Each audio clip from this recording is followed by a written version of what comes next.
everybody, it's Romania Black, and guess what volume we're on? Volume 4, baby! Oh, man. Oh, y'all. It has been a long, torturous 10 days. It's been more than 10 days. I recently got back from a trip yesterday, and I was gone from April 7th to the 17th. And during that time, I had recorded chapters 122 and 123 before I left. So it's been basically 2 weeks since I have been able to read any Heaven Official's Blessing. And it has been quite torturous because we left on a big cliffhanger. I mean, we just found out little things like Heshan has been basically the Blackwater and Ming Yi this entire time, and the real Ming Yi has been dead this entire time. So, what? I had so much fun in the last reaction with the discussion, with the chapters. I was thinking about it at the end of the discussion where I've said in previous videos that Volume 3 is my favorite. This one's getting up there because I really like this arc. And it's so insane because, and granted, I'm going to talk about it in just a second, but it's the weirdest thing because at the start of this volume, I was like, oh, we're going to go help the Windmaster fight a Reverend of Empty Words ghost. Okay. Just a little fun romp. A villain of the week to take care of before we go back to the serious things. And then it turns out that no, Heshan is the serious thing. It's one of the 4 calamities. It's one of the 3 supremes, one of the most terrifying creatures in this series, and they've been there right in front of us the entire time, and Hua Cheng's been the only one that's really known it, but they swore a supreme ghost blood oath, and here we are. So, before we get started, I do have some comments from the last set of reactions before this latest set. I'm sure I'll have more for the next set of reactions, but I haven't got through those comments yet. But I've got some older comments I want to go through and talk about, as well as a couple memes that have been brought up in the Discord that I want to share with you all. But let me say first and foremost, I realize the floodgates of Beef Leaf have now opened, and everybody's like, now you know the big shocking reveal. I want to tread very carefully because I know that people are excited to talk about Beef Leaf and to talk about the reveal, and I'm excited. This has been like one of the biggest literary reveals I've read in a long time, and so it's really impacted me. I've been super excited about it, but what I'm afraid of is that people are going to be like, well, here's my thoughts about the ship, or here's why I don't like the ship, or why I do like the ship, and here's things. I don't want to get into that in the comments only because I know these chapters, chapter 123 is not the last time, obviously, we've heard or will hear of Beef Leaf or of Heshan or of the Windmaster's relationship. I fully expect the rest of this volume to dive into that in more detail, literally, pun intended. And so I want to kind of avoid comments trying to talk to me about the ship itself because I want to fully experience the ship in all of its glory before we get any further in it. So just a word of caution, I will be extra vigilant about looking at spoilers. If I think something's kind of getting a little bit out of hand, I may ignore it. So just be cautious of that as you comment.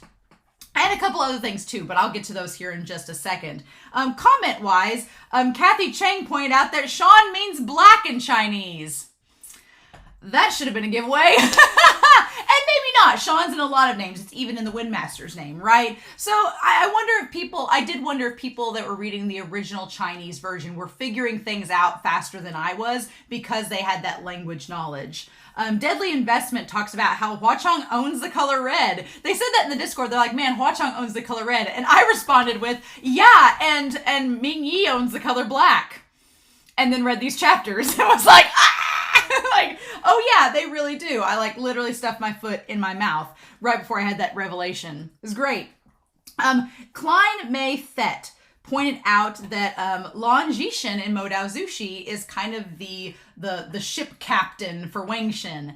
Like Lan Jishin is like the biggest supporter of Wei Wuxian and Lan Wangji in Modao Zushi. And it's kind of funny because the biggest Hulian shipper in this series is Pei Ming. So far, Pei Ming is bound and determined to get these guys together and tell the world about it.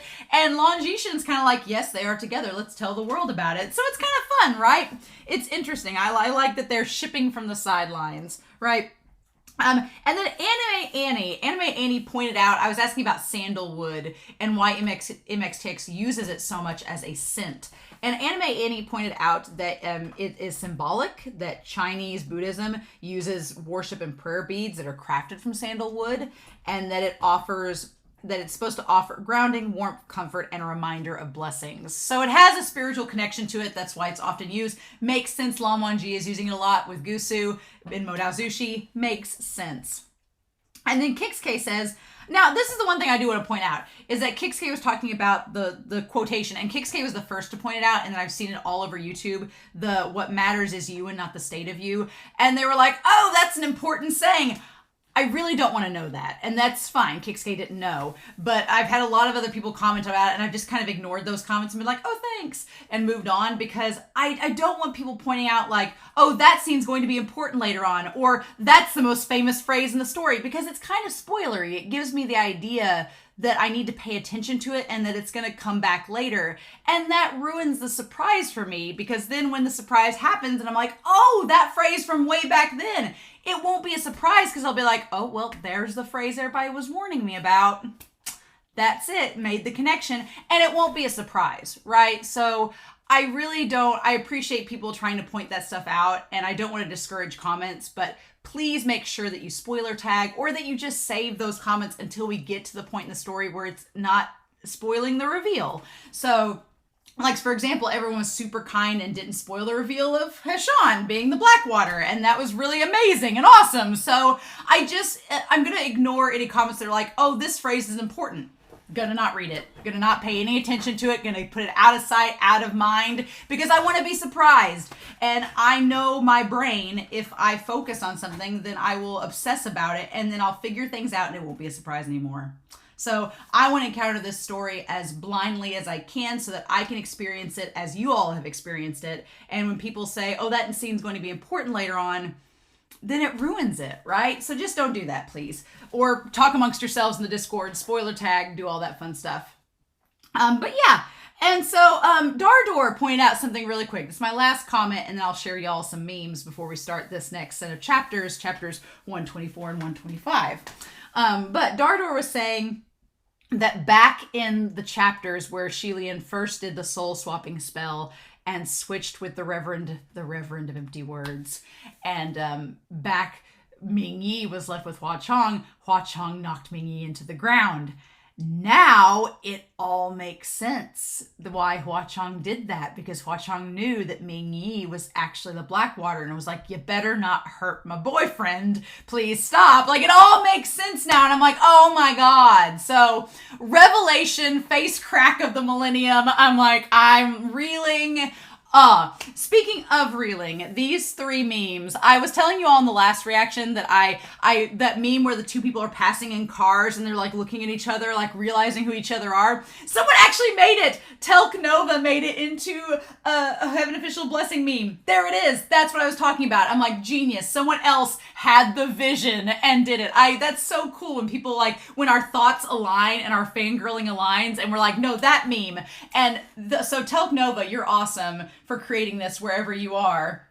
But I just love the Earthmaster, Heshan disguised as Earthmaster. What is he doing here? Hua Cheng disguised as San Long. Are those boobs?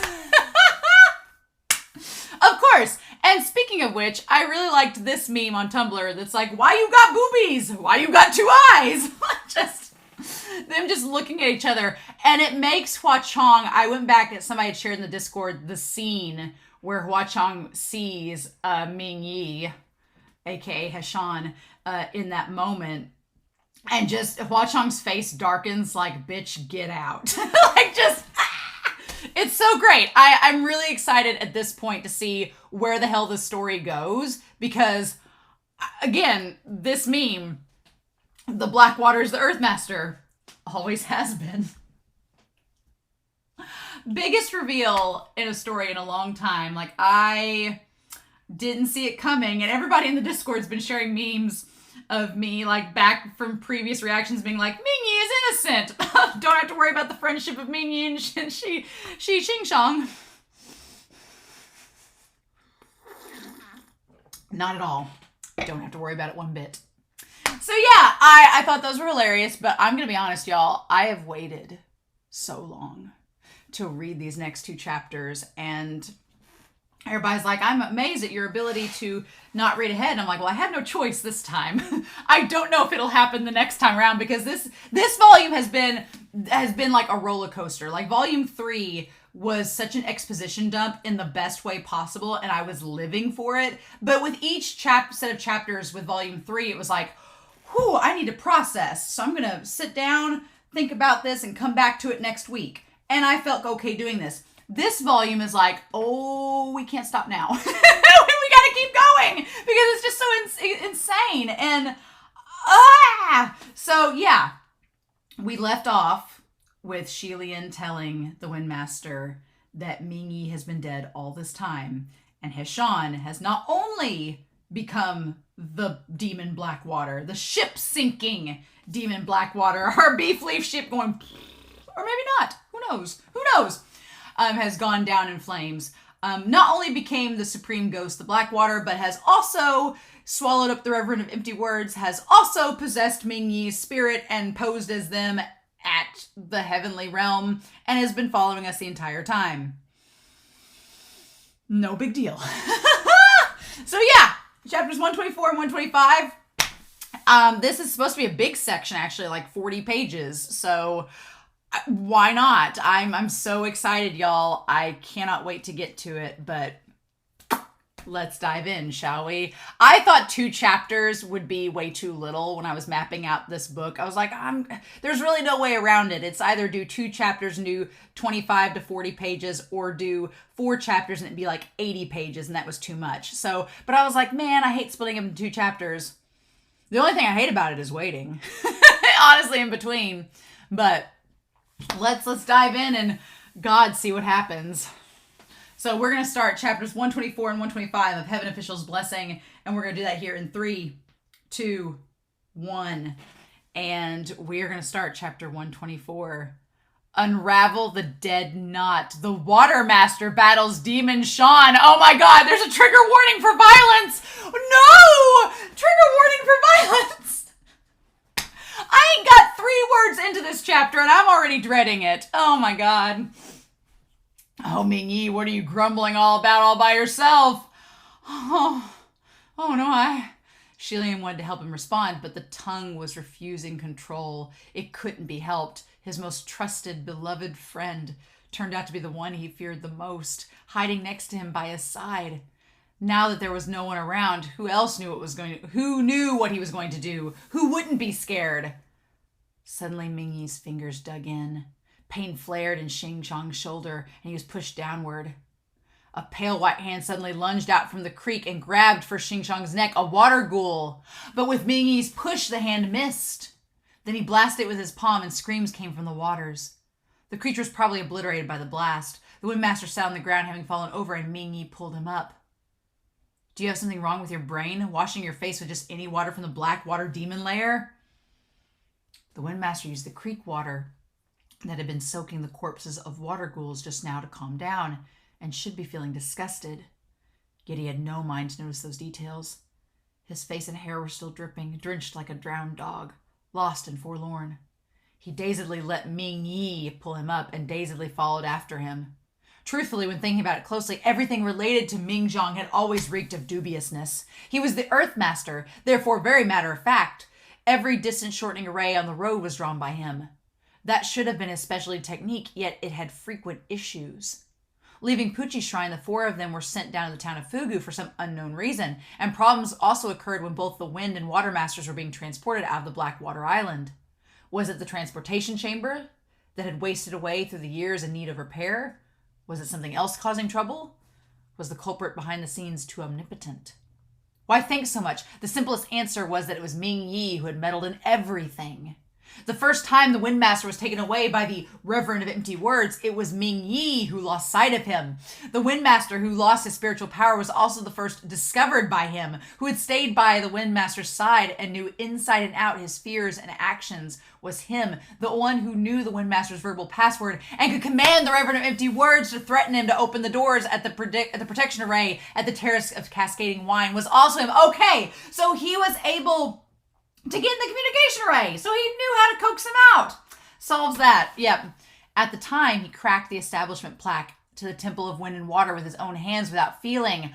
Then he did that too. Oh, yeah, because we were making a big deal about the Watermaster being mad at him for cracking it, but he did it out of necessity, or maybe he was doing it on purpose in the first place, under the guise of an excuse to openly dismantle the establishment plaque of an enemy, and his enemy had to be grateful to a daring arrogance. With little odd actions such as these, it was like Shilian was never suspicious, and he had tried to probe asking those 3 questions. Yet he'd never thought that something this inconceivable, this audacious could happen, that a ghost had impersonated a heavenly official and had always been hiding amongst them. The ship-sinking Blackwater had always been low-key. To exist under a different identity for years, of course he's low-key. Yeah, I love that this is just that discussion from last week. We're just going to hit all the highlights, right? Ming Yi's response at the time didn't have any flaws. He had devoured the Reverend of Empty Words and possessed his power, able to command it like a minion. A supreme ghost king could naturally override its might, unfettered by the restrictions of its unique trait. If he wanted to speak the truth, then he could speak the truth. If he wished to deceive, he could speak lies. That skeleton had dexterous hands and feet, corresponding with the identity of the Earthmaster. Why worship it at the Nether Water Manor? It had to be done.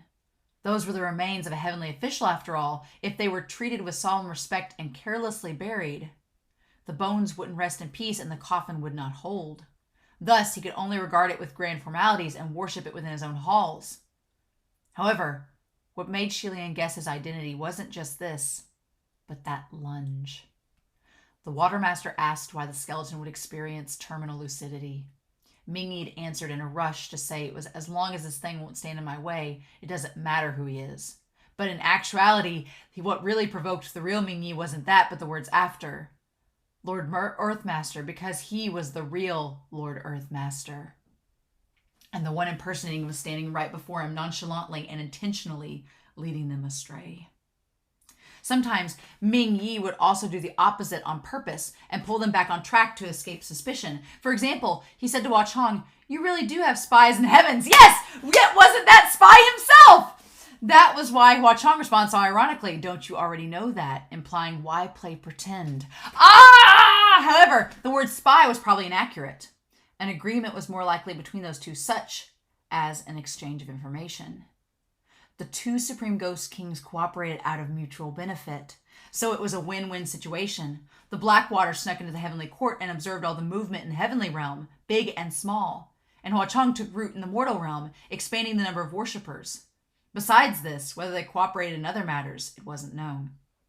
Junwu sending the Earthmaster to infiltrate the Ghost City was no different than flooding the Temple of the Dragon King, sending thieves to a bandit's lair. Up until now, there were probably only 2 accidents that arose while he was undercover. The first one was that ascending fire dragon spell. An imposter obviously wouldn't do something so pointless. Shilian was more inclined to think that the one who cast the ascending dragon spell was the real Ming Yi, who had managed to escape. In order to disguise oneself as someone completely different and sneak into the heavenly court, one must have a thorough understanding of that person. Thus, the impersonated must be kept alive, so small details such as experiences, skills, spiritual device manipulation, and so on could be dug out little by little. The fake Ming Yi more than likely kidnapped and imprisoned the real Ming Yi after he passed this heavenly calamity, but before his ascension. Otherwise, if the real Ming Yi had already made contact with the other heavenly officials, it'd be easy for the imposter to be discovered. Oh! That was an accident. So when Hua Cheng received the news, he had to go back to help his partner deal with the aftermath. Coincidentally, Shilian also received the mission from Junwu, Ghost City Rescue. So are they suggesting that Ming Yi didn't die that long ago? Is that what they're suggesting? What?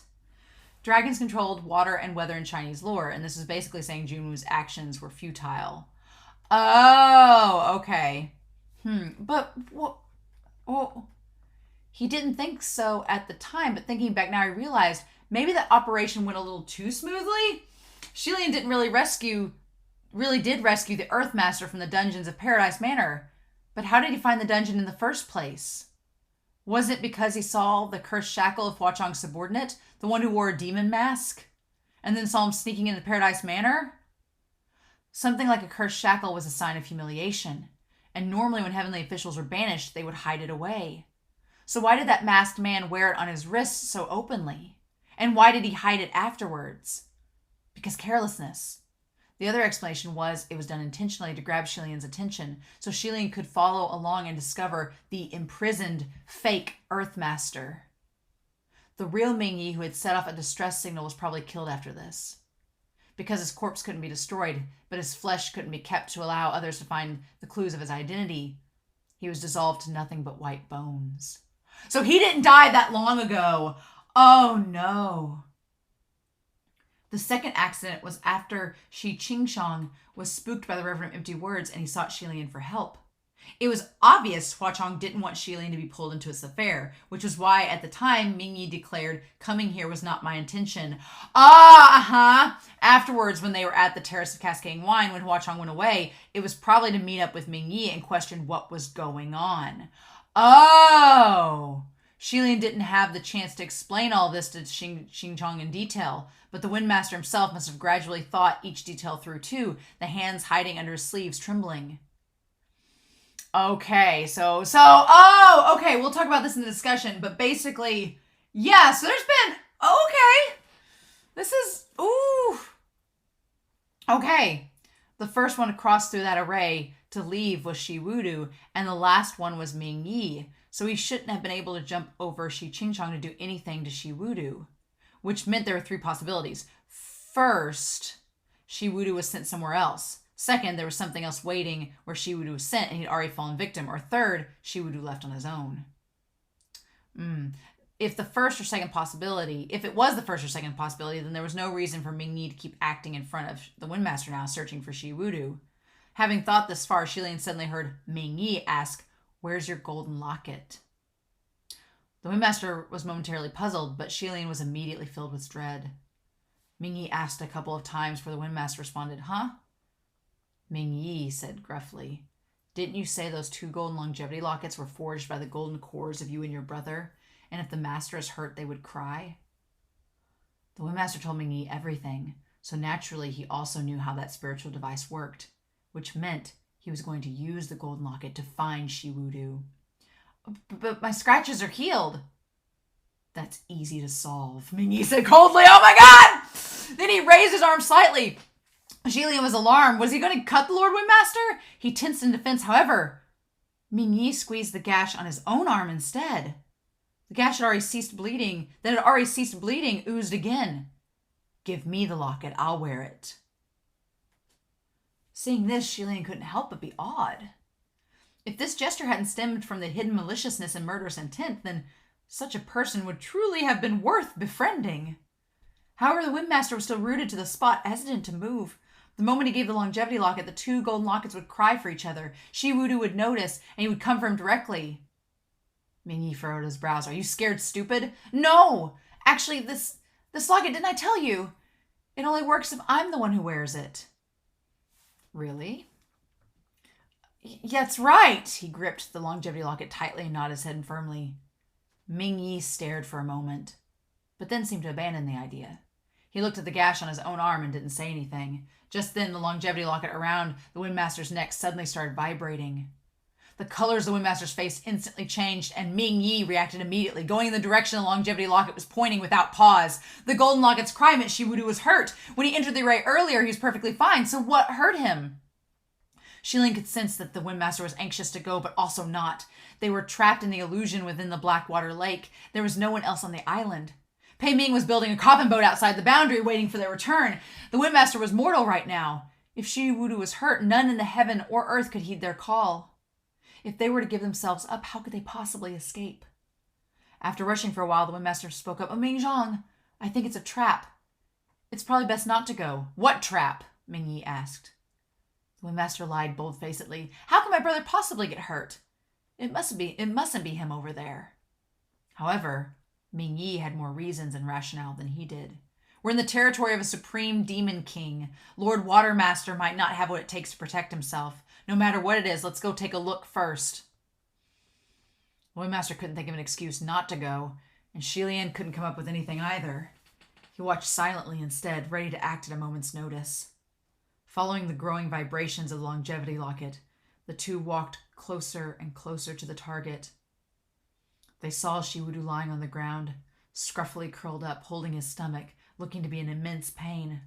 The Windmaster was shocked and shouted, "Gay!" He rushed over with Ming Yi close behind. When they approached Shiwudu, he suddenly leapt to his feet and embraced him, bursting out in crazed laughter.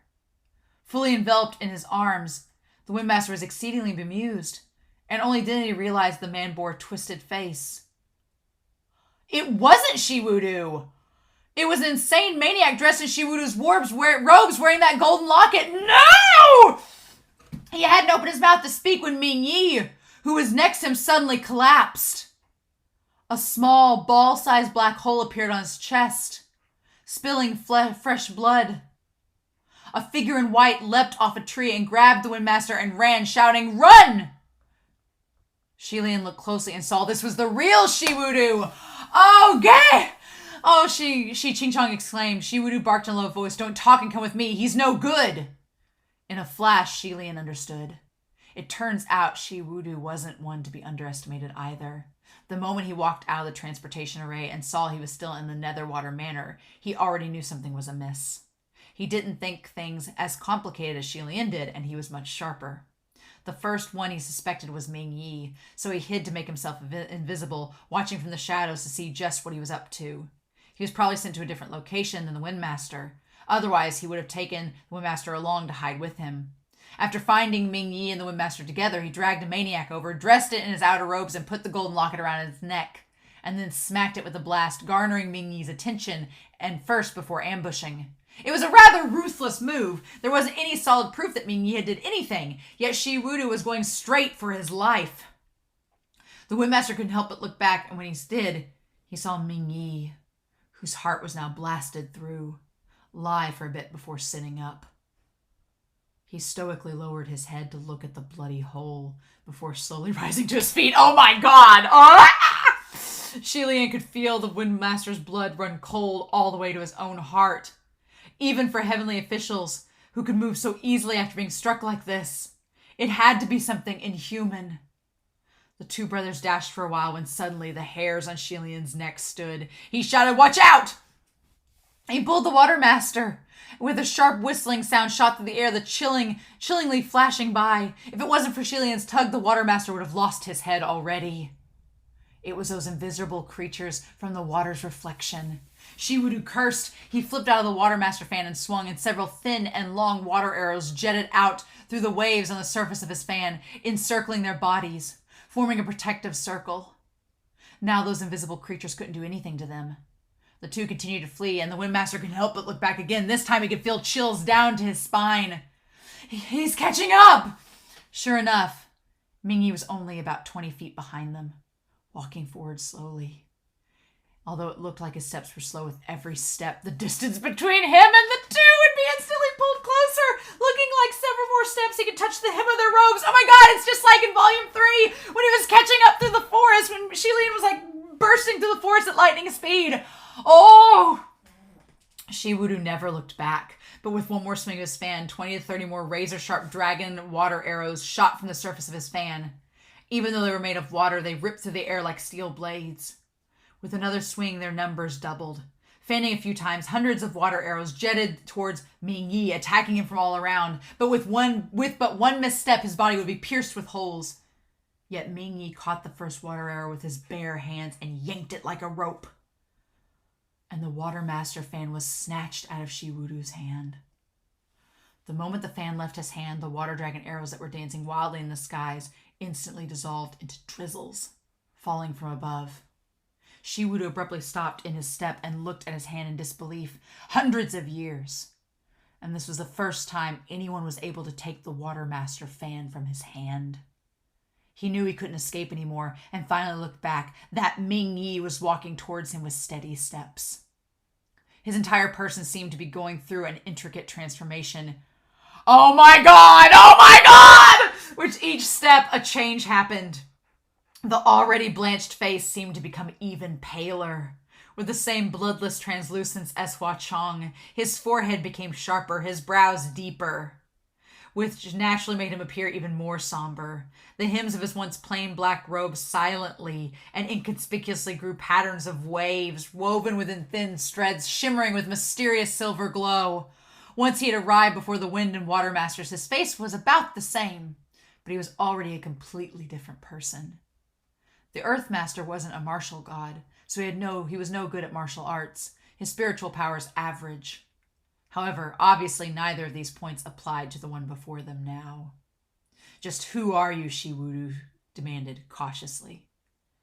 Ming Yi seemed to have found the question funny and squinted his eyes. "You're standing in my territory and you need to ask who I am?" "The BlackWater Demon Xuan," Shiwudu ventured. Ming Yi glanced at the Windmaster, but the Windmaster didn't react. Shiwudu continued, "You've always been the Earthmaster? Or..." He trailed off as he guessed too. "I see." However, what he figured out was only that Demon Xuan had infiltrated the heavens. Shiwudu said, "You and I have always minded our own business. Well, waters don't interfere with rivers. We've ruled over our own domains. Intruding in your territory wasn't my intention, so why don't we both take a step back?" "Water tyrant," Ming Yi said. "So there are also times when you don't dare to be tyrannical?" Shiwudu was proud by nature, and hearing this, displeasure flashed across his face. Since they were under someone else's roof and his younger brother was by his side, he had to lower his head. Still, he wasn't willing to back down. "If it wasn't the wrong place and time, I wouldn't be afraid of you." Ming Yi took another step forward and said chillingly, "Shiwudu, look at my face. Do you know who I am?" Shiwudu watched him with a frown. He had seen the face of the Earthmaster a few times, so he didn't understand what he was trying to say. "You want me to tell you who you are?" After a pause, he thought he was trying to imply his identity couldn't be revealed, so he said, "It doesn't matter who you are. I swear on my Watermaster name, as long as you don't involve me or my brother, I won't care for anything that you do." He hadn't finished his sentence before Ming Yi cut him off icily. "Noble people really are forgetful. Water Tyrant, how many mortal names and mortal births did you flip through back then, to so arduously find the one me? What? It hasn't even been a few 100 years, and you've already forgotten what I look like?" Hearing this, Shiwudu's face was starting to twitch, little by little. An expression like "seen a ghost" that only mortals experience was now showing on his face for the first time. Shiwudu's pupils shrank to the smallest they could, and he blurted, "You're still alive?" "I'm dead," Heshan said coldly. "Oh shit!" Then he suddenly raised a hand, pressed his fingers together, and swung his palms upward. Shi Lian felt a sudden pain lunging at his head, and it seemed the Windmaster was affected by Heshan's spiritual might and fainted. An unknown amount of time went by before Shi Lian slowly came to, along with the Windmaster's consciousness. Before his eyes were opened, he could already feel something rubbing against him back and forth. As he sluggishly opened his eyes, he found there were several hairy and foul heads. A band of those madmen were surrounding his person, watching his face with nutty giggles and feeling him all over with their hands. Shi Lian was still fairly calm because he immediately determined that this wasn't a life-threatening situation. These madmen were just a little filthy, but they weren't a threat. However, the Windmaster was stunned and instantly wanted to push them away, yet there came a loud clings and clangs of iron shackles, a coldness on his wrists and ankles, and he couldn't move a limb. He looked up, and it turned out he was cuffed onto a wall by several iron chains thick as a wooden club, his arms raised and suspended. Seeing the floors and the ceiling, he was probably back at the Nether Water Manor. Shi Lian could feel exactly what the Windmaster was feeling, and it was a deep, searing pain in his head. He was about to say, "Lord Windmaster, be calm. I'll teach you how to break free from the cuffs like these," when he realized he couldn't make a single sound. Perplexed, Shi Lian quickly diagnosed himself. A large portion of his spiritual power really had been lost, and although his spirit was still able to remain in the Windmaster's body, he could no longer manipulate him, not even voice any warnings. Could the borrowed powers he borrowed from Hua Cheng all be used up? Impossible! He knew exactly how much spiritual power it took to perform the soul-shifting spell. The powers Hua Cheng lent him could only be more and never less. Yet he could sense his spiritual powers were rapidly slipping away, driving him to anxiety. Just then, a raspy voice called out from across, "Xingshang!" Shi Qingshang's eyes were blurry, but when he bemusedly looked where the voice came from, he saw it was Shi Wudu who was calling him. He wasn't fettered by any iron shackles, but his white robes were filthy and unkempt. He was kneeling on the ground. When he saw the Windmaster come to, he showed a glad expression. He seemed to want to come over, but he was instantly kicked down by someone next to him, forcing him to kneel anew. The man, with his fists clenched at his side, his expression cold and sinister, his skin so pale it brought shivers. It was the BlackWater Demon Xuan, or rather, Heshan. Behind him was a divine altar, and 4 obsidian black and smooth urns stood serenely upon it. 2 shredded fans were thrown onto the floor. It was the Windmaster and Watermaster fan. "Oh, I don't like this! Nope! Father, mother, sister, fiancé!" "Prostrate," Heshan said. Shi Wudu's eyes were fixed on the Windmaster, and from his lips he uttered an answer, "Fine." With that, he actually knelt before the author, and dong, dong, dong, kowtowed over 10 times before the urn soundly. Then he arose slightly, and Heshan stomped down on his head. "Did I permit you to get up?" This stomp instantly crushed Shi Wudu's head onto the floor, and he bled from his orifices. He gritted his teeth. No. The elder brother, who was once so proud his head never bowed, was now being trampled onto the ground by another. Although the Windmaster knew what he had done had deserved a retribution 10 times worse than this, blood was thicker than water. In the end, he couldn't bear to see him like this. "Gay!" Hearing his voice, Heshan's chilling eyes swept over. Even if he couldn't raise his head, Shi Wudu knew that meek sound wasn't going to bring anything good. He immediately shouted, "You be quiet!" After pondering for a moment, Heshan removed the boot from his head. Shi Wudu was filled with trepidation, but he couldn't get up. He groaned, "Xingshang!" Heshan languidly approached. Those madmen were terrified of him, and they scampered away whimpering, though there were still sneaking glimpses at the Windmaster, as if watching for something on his person. The Windmaster was chained onto the wall, and he watched as that face, the one he should be more familiar with, but was now dreadfully foreign, came closer with every step. Heshan crouched down in front of him, paused, and then asked, "Is the Reverend of Empty Words scary?" His tone was cool and impassive, but the Windmaster was bug-eyed, lips quivering, unable to speak. The Reverend of Empty Words back then was extremely horrifying. Yet this person before him now, who had swallowed the Reverend of Empty Words, was 10 times, 100 times more terrifying than the nightmare of his younger years. But this terror was something he should have endured from the beginning. "Heshan," Shi Wudu spoke up.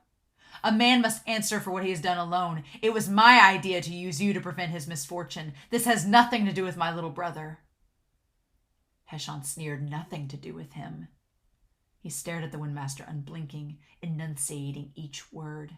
"Your little brother, an ordinary, common mortal, obtained the ability to ascend. His endless glory was robbed from my fate, plundered from my divinity. And you tell me he has nothing to do with this has nothing to do with him." Every word was like a blade, and every blade pierced the heart. This was said for the Windmaster to hear. And even though the Windmaster already knew everything, he still bowed his head, feeling like he could never hold it high again in his life. Shi Wudu said with a forced calm, "Since you've always been by his side, then you should know very well that I didn't deceive you. He's not one to hide anything. He really didn't know anything about this." Heshan exclaimed sharply, "That's precisely why he's so contemptible.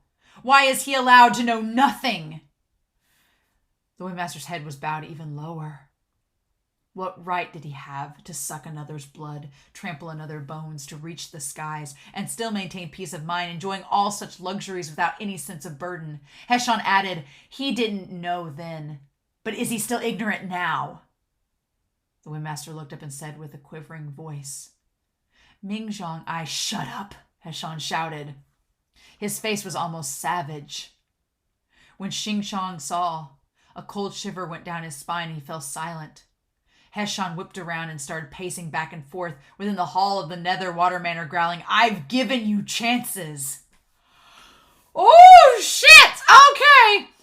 Xingqiang shut his eyes, clenching his fist. Shilian recalled that excessively furious, "Fine, very well," back at the town of Fugu, and that scene of Ming Yi blocking the Windmaster's path to follow Pei Ming in going to the East Sea. Only every time the Windmaster had chosen to help Shiwudu. He whispered, "I'm sorry." Heshon stopped and he demanded, "And what good is your apology?" That row of 4 urns was placed squarely in front of the Windmaster, as if they too were jeering at his featherlight sorry, drilling misery into his heart, scorching his innards, like everything he had said would be seen through.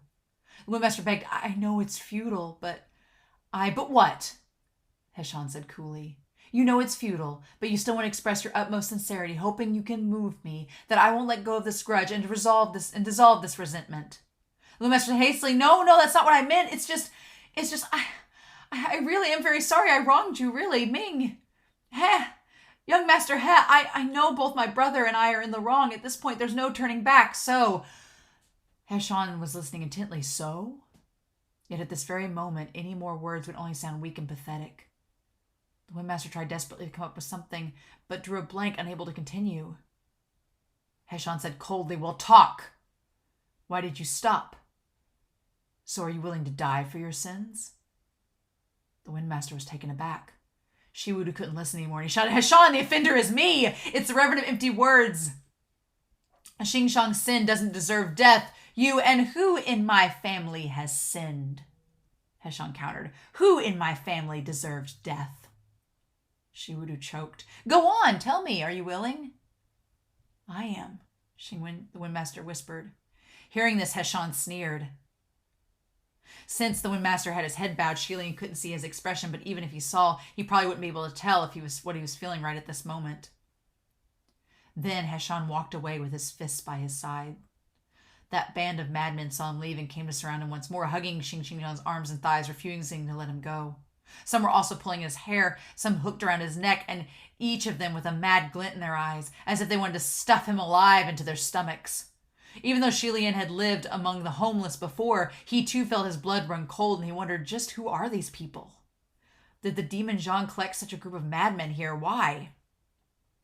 However, Xingqiang only silently endured the pushing and shoving of those madmen, tolerating their pulling and dragging, scared to make a sound. Heshon watched with cold eyes for a while, and then he spoke. "Do you know who these people are?" "Oh shit, this is oh my god, terrifying!" A few decaying stick-like fingers clawed at the Windmaster's face and fell all over his person. But he didn't even dare to breathe, so of course he hadn't the time to ponder who these people were, and he shook his head. Heshon answered, "Vile fates, sordid fortunes, lives lower than beasts. Fates can drive a man mad." A deep sense of chill crawled into Shilian's heart, and he could guess what Heshon planned to do. Shiwudu also understood in a flash, his eyes bulging. "You!" Heshon stood between Shiwudu and Xingqiang and said coldly, "I give you 2 options. He pointed at Shiwudu first. "Option 1. You pick one from this crowd and you exchange your brother's fate with them. And then you make yourself disappear in the mortal realm." Shiwudu's eyes were growing bloodshot and his shoulders started to shake. "Since you enjoy switching fates so much, you must be quite skilled at it. There's no need for me to teach you." If the reasons behind this move were disregarded, then it was truly malicious. Although the Windmaster's original fate wasn't good enough to ascend, it was still a life that was filled with peaceful luxury and leisure. Looking at those madmen, they were either wrought with disease and rotten sores or driven to madness by adversities. No matter what, it was clear that they were all those who suffered wretched and miserable fortunes. If the Windmaster was to exchange fates with any of them, wouldn't he fall into the same tragic state? Those were lives that could drive a man mad, and henceforth he would suffer endless agony and torment. This trial, it was obvious Shiwudu had failed to pass his heavenly calamity this time. And now that the affair with the Reverend of Empty Words had been outed, he would no doubt be banished. After being banished to the mortal realm, he would not only not be able to provide the Windmaster with a good fate any longer. A common mortal with his power stripped away, and a sordid man suffering vile fortunes. How could they possibly continue to live their lives? Shiwudu huffed a breath and gritted his teeth. And the second option, Heshon continued, the second option is you. This time, the one he eyed was the Windmaster. He slowly enunciated each word. I won't touch your fate. But here, in this place, chop off your brother's head for me.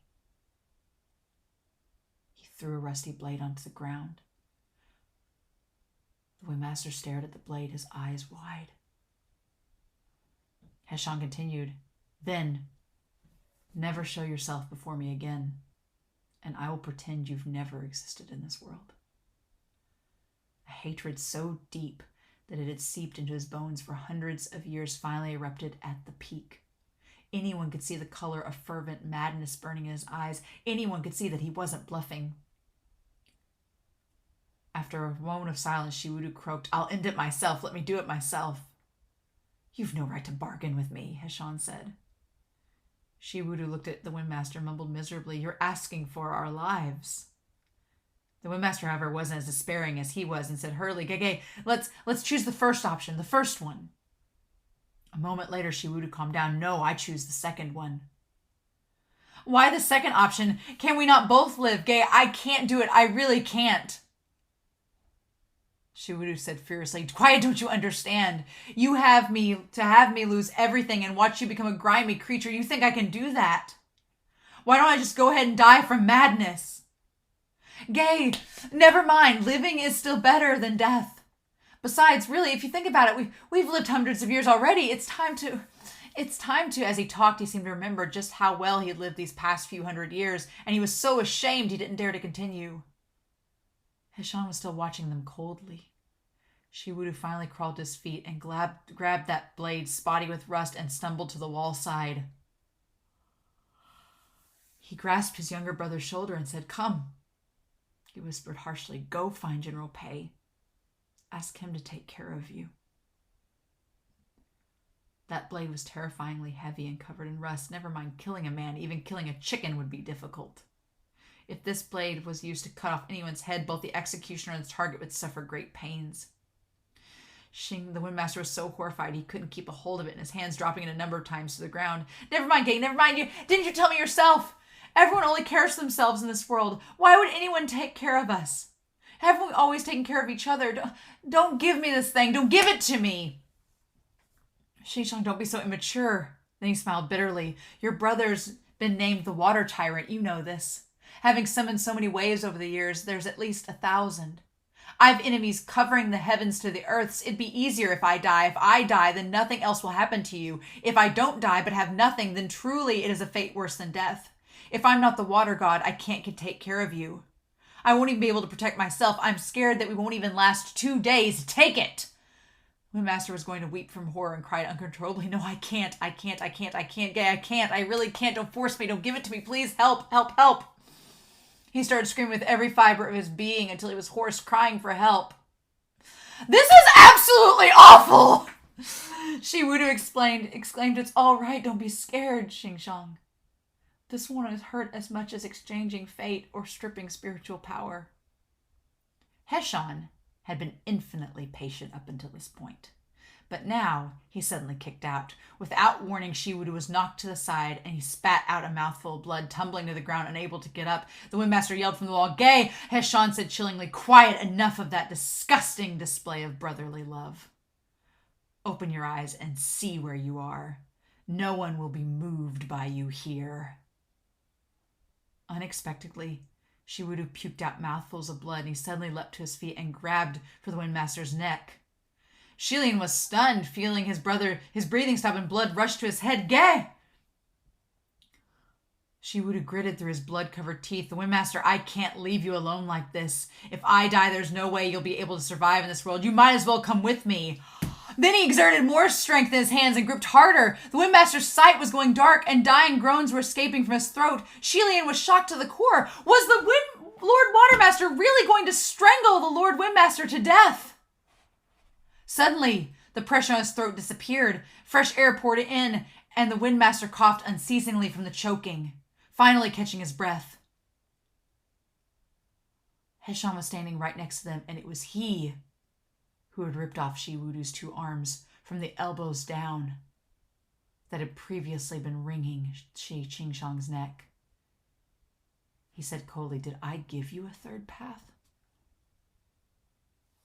Oh, he actually ripped them off with his 2 forearms ripped off. Shiwudu was spurting blood like a fountain, yet he started laughing uproariously. Heshan tossed the forearms aside like they were trash. "What are you laughing about?" Shiwudu waved those empty, blood-soaked long sleeves and said, "I'm laughing at you. I'm laughing at you thinking you've got the upper hand. Did you think you've finally taken your revenge after enduring for so many years? Does it feel good?" "Seeing you broken like this, it does feel good." "Is that right? Then let me tell you, I feel good too." He used those broken arms that were bleeding profusely to tug Heshan's collar. "Because I see you right. I see the you right now who is so filled with rage, so filled with suffering, so filled with hate, and yet you are still powerless in bringing your family back. You are still nothing more than a ghost in the gutters of the shadows. Be as mad as you want, they're long gone. But me and my brother, we've lived for so long, and we've been heavenly officials for hundreds of years. Even if he can't be one any longer, even if he can't live anymore, he's still profited. I'm still the victor, so I feel even better than you." The more he listened, the more Hua Heshan's pale face dropped as if a cold, barren land had caught with ghost fire. Suddenly the air in the chamber dropped steeply in temperature. The Windmaster was terrified to the core and croaked with a hoarse voice, "Gay, stop talking. Can you please stop talking, Gay? My God, what are you saying? What nonsense are you spewing?" Heshan whipped out his hand and choked Shiwudu's neck. "Have you no remorse?" Shiwudu laughed wildly. "Remorse? What a joke!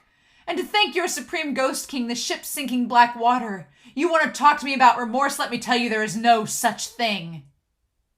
The Windmaster wailed, and Shiwudu continued with his head held high. "Everything I have today, I fought for myself. I will fight for what I don't have. I will change fate I don't possess. My fate is up to me and not the heavens." This is the first time Shilian had heard this interpretation of "my fate is up to me and not the heavens," and was blown away. Heshan also burst out laughing, sounding like his eyes were opened to a new world by Shiwudu's unshakable tenacity in refusing to admit wrongs. His expression was growing more and more frightening, and the Windmaster broke down. "Gege, I beg you, please stop talking, please shut up, help." However, the Watermaster's smug arrogance was undaunted.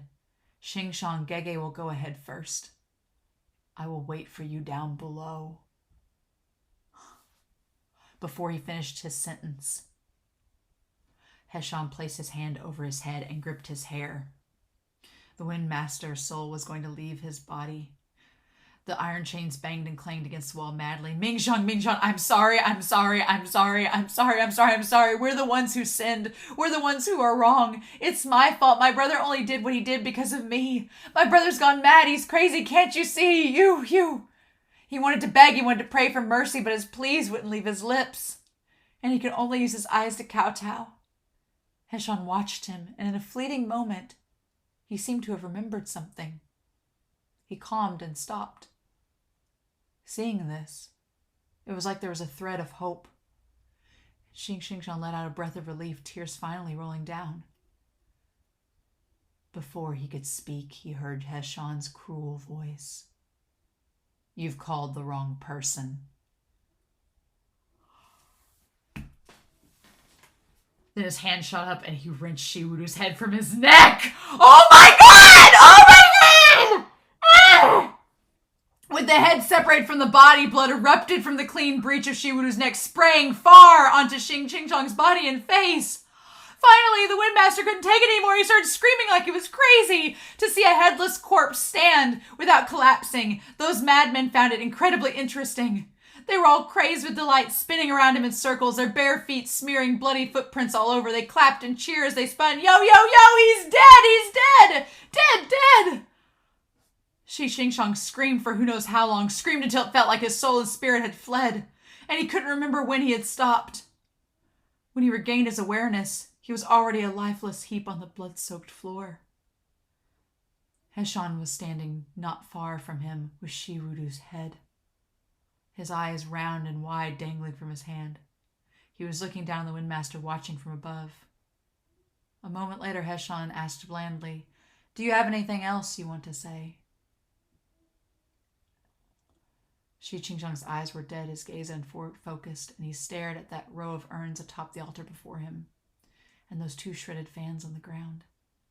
It was a long time before he mumbled, "I want to die." Heshan said coldly, "Dream on."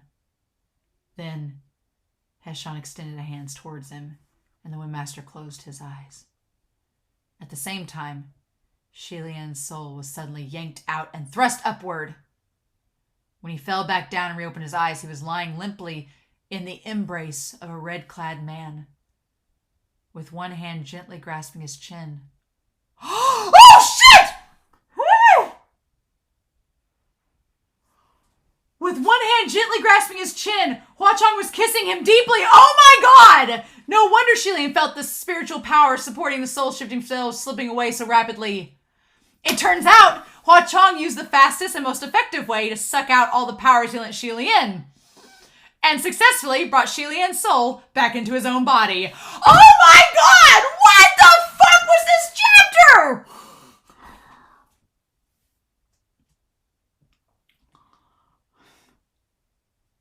I should be celebrating the kiss, but... Translation notes. Fundamentally, Taoism is about working within the equilibrium of the universe to create good fortune and avoid bad. And this is essentially the meaning of the proverb, "My fate is up to me and not the heavens." In this context, however, Shiwudu is twisting the equilibrium and setting order to change his, the Windmaster, and Heshan's fates, which is why Shi Lian had the reaction that he did. Oh, we still have a chapter. We still have a chapter! Oh, we still have a chapter left! Oh my god!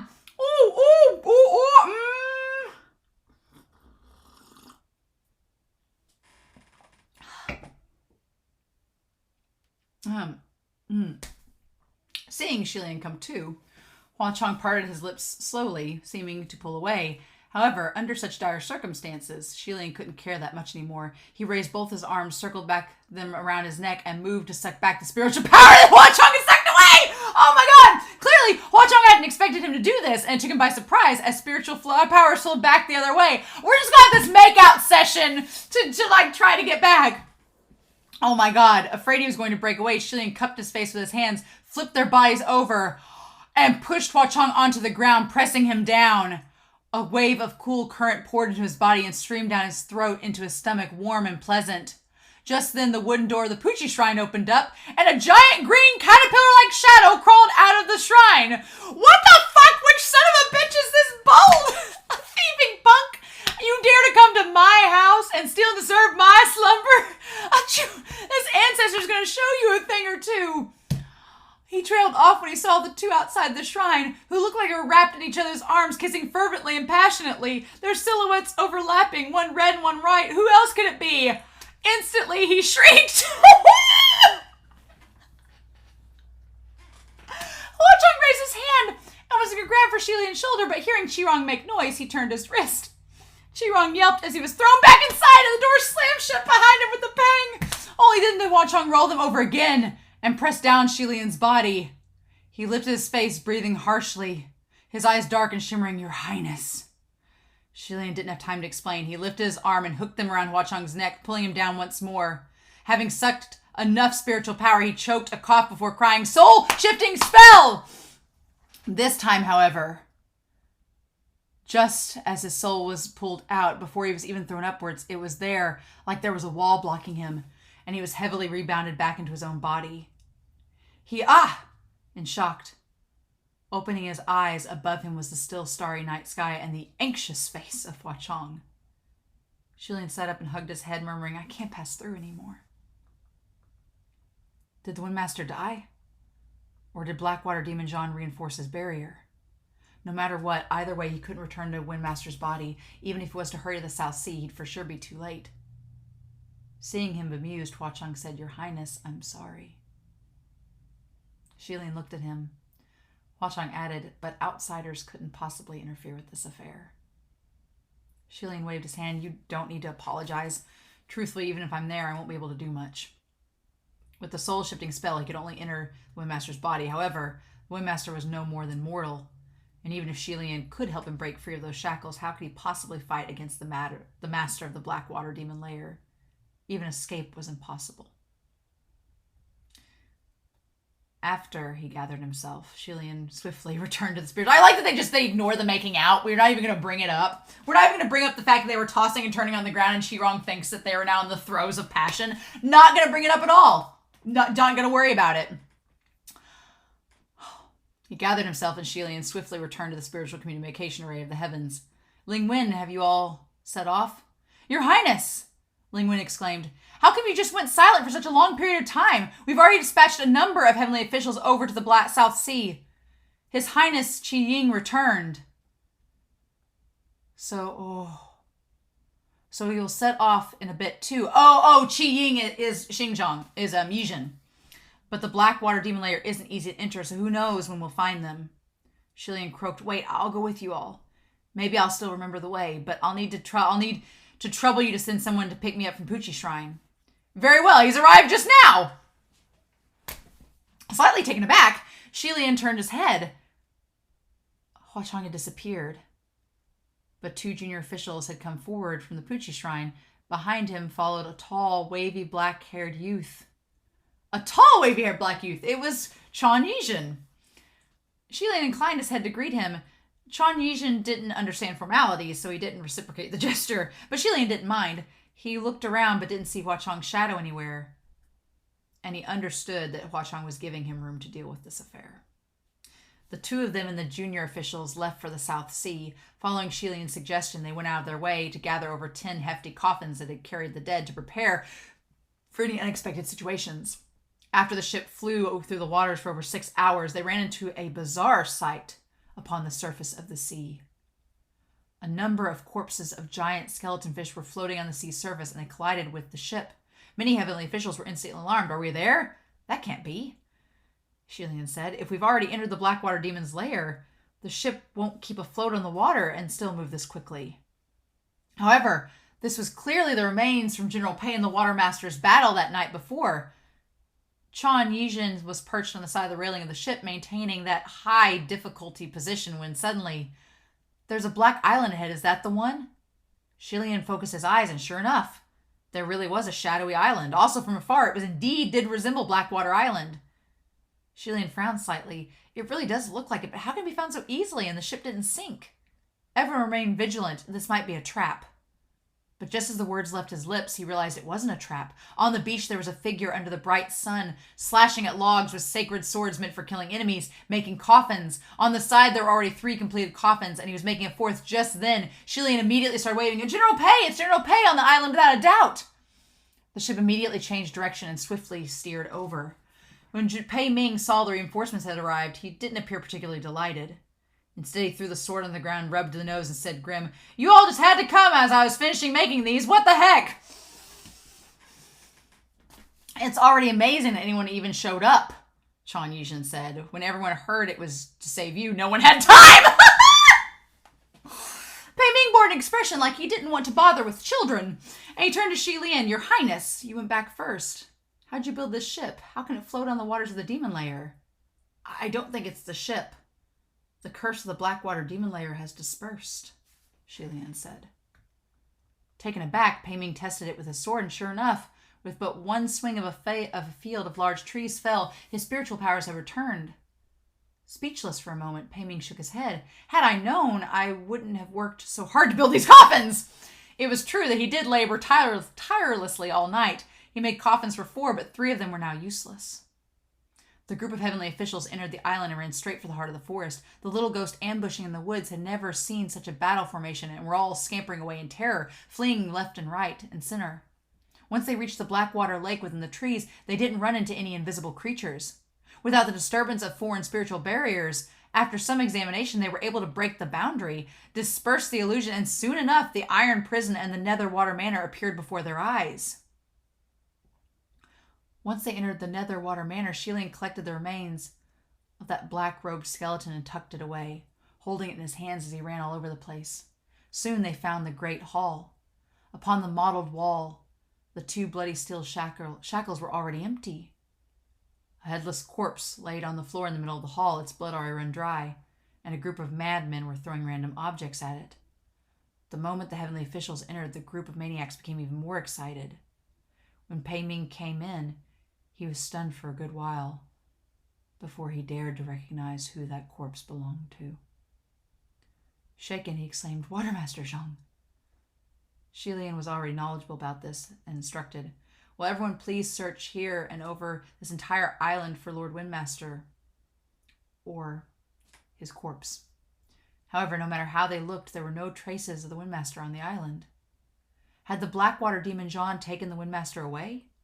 Or perhaps the Windmaster was murdered directly and his body sunken into the sea, flesh devoured by fish. Although Shiwudu went berserk at the very end and provoked Hua Cheng to kill violently, he was now dead. But he wasn't killed by the Windmaster's own hands, so would Heshan still switch the Windmaster's fate? Chasing away those irritating madmen, Pei Ming half crouched down on the floor and was lost in thought for a long time before he sighed. "Watermaster Zhang, you've been proud your whole life, but ended up like this. I don't even know if your eyes are closed. Truly, the higher you climb, the harder you fall. Life is full of surprises, and one cannot escape whatever that comes. Even when mortals become gods, we do not have the good fortune to avoid fate in the end." Chuan Yizhen didn't hold such deep sentiments and ran around soundly within the nether water manor. When he came by, he glanced at the dead body and thought it strange. "Where's the head?" "It was taken by the BlackWater Demon Xuan," Shilian replied. "What grudge, what resentment did the demon layer master hold against him? And where's Xingshang, Earth Master? Did all three water, earth, wind officials all perish?" "It was a great grudge indeed, a great resentment," Shilian said. "As for the Earth Master, it depends on which you're asking after. The real one is in my hands. The fake one was the one who took the Lord Watermaster's head." "What?" Shilian eyed him and said softly, "General Pei didn't know, right? BlackWater Demon Xuan's real surname was He. His courtesy name was Xuan." Hearing this, Pei Ming's face changed slightly. It seemed Pei Ming and Ling Wen weren't completely in the dark in regards to these things that Shiwudu had done, only just how much they knew wasn't known. Everything that had been reported was reported. Everything that needed to be dealt with was dealt with. When Shilian returned to Puchi Shrine, an entire day had passed. Shilian's steps were weary with exhaustion. When he returned to Puchi Shrine and opened the door, he could hear Qirong barking and yelling, "Hua Cheng, you fucker! Shilian, you dog fucker! Have you two no shame? Ah, fuck! What the hell was that in the middle of the night? I'm effing horrified! The Grandmaster's eyes are effing blinded! You effing owe me!" There were nothing but vulgarities and profanities coming out of his mouth. Shilian was immediately reminded of the terrifying image of how he and Hua Cheng took turns holding each other down on the ground, sucking powers the night before. To die with closed eyes means to rest in peace. He didn't think it embarrassing at the time, but now he couldn't escape. He almost threw the door shut to flee, but Hua Cheng was leaning his chair back, his boots crossed and stacked on the table. But the moment he heard Shilian push the door to enter, he put his legs down and casually smacked the back of Qirong's head, knocking him out. He rose to his feet. "Gege." Shilian nodded and closed the door behind him. He stepped over Qirong, who was bound like a little green worm on the ground, and sat down, just walked right over him. "Did Goosey and Long Ying go out to play?" "Yeah, I let them out. You've worked hard."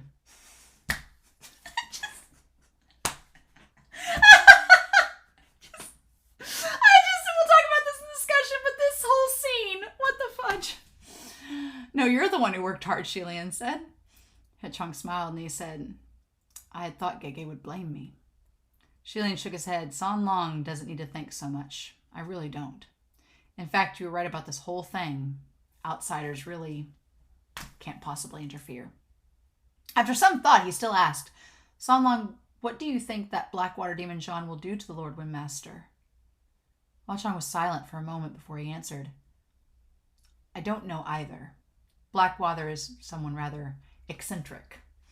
He endured by himself for too many years.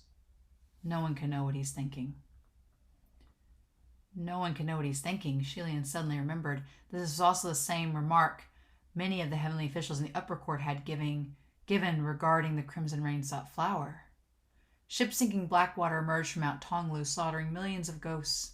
The crimson rain-sought flower was the same. Heshan endured many years by himself. The time Hua Cheng endured alone couldn't be any less. What made the ship-sinking Blackwater today was hatred. Then what about the crimson rain-sought flower? What made Hua Cheng the Hua Cheng of today? Love, obviously. In an instant, much flashed in Shilian's mind. He shook his head, discarding that noble, gracious someone special, and organized his thoughts. Oh my God, Shilian, come on now. But San Long, there's something I don't understand. This whole business with the Watermaster committing fraud, it should have been done quite covertly. His deception lasted for so long, so how did the Blackwater learn the truth? If it's not convenient for you to answer, you don't have to respond. He's fled and moved his domain and even dropped the fake Heavenly Official Act, so what's there to be inconvenient over? Hua Cheng replied, it's simple, actually. The night the Blackwater died, Shiduwudu went to confirm his death. Because only when the prey is dead would the Reverend of Empty Words find the next target, Shilian wondered. Yeah, Blackwater didn't know who that person was, but remembered that face. It was only after he became a ghost and knew more of the affairs of heaven and earth that he discovered that man was the water god. No wonder, but this was puzzling. Why would an esteemed water god go observe how a mortal died out of the blue? Shilian asked, but this shouldn't make him think of changing fates. Hua Cheng replied, that's why he impersonated the real Earthmaster and infiltrated the heavens to investigate. Pretty brave, if I must say so myself. If not for killing the real Earthmaster afterwards and dragging in over 200 fishermen, then he really can be called courageous and clever. However, Hua Cheng said, Gege, I don't know if the real Earthmaster was killed by him, but I'm afraid the one who dragged those fishermen into the stormy East Sea was someone else. What? What now? Hold on! No! Oh, you sons of bitches! Are you freaking kidding me? No! Oh my God!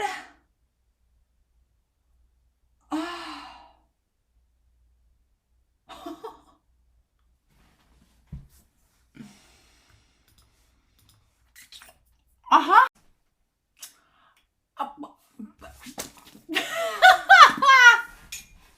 The tease and the cliffhanger. Although, there was not much teasing in this episode except for the cliffhanger, right?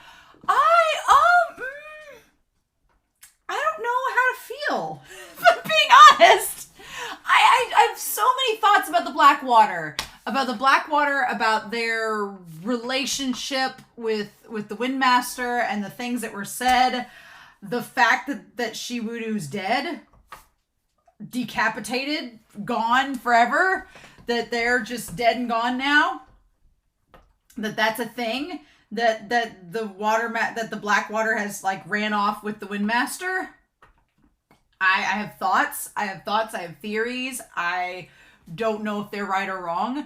I want to feel bad. I want to feel bad that the Watermaster is dead, but MXTX makes it hard for me to feel bad when immediately following the Watermaster's death is Shilian and Hua Cheng making out and rolling around in the dirt outside the Puji Shrine, and Qirong finds them, and hilarity ensues. And so,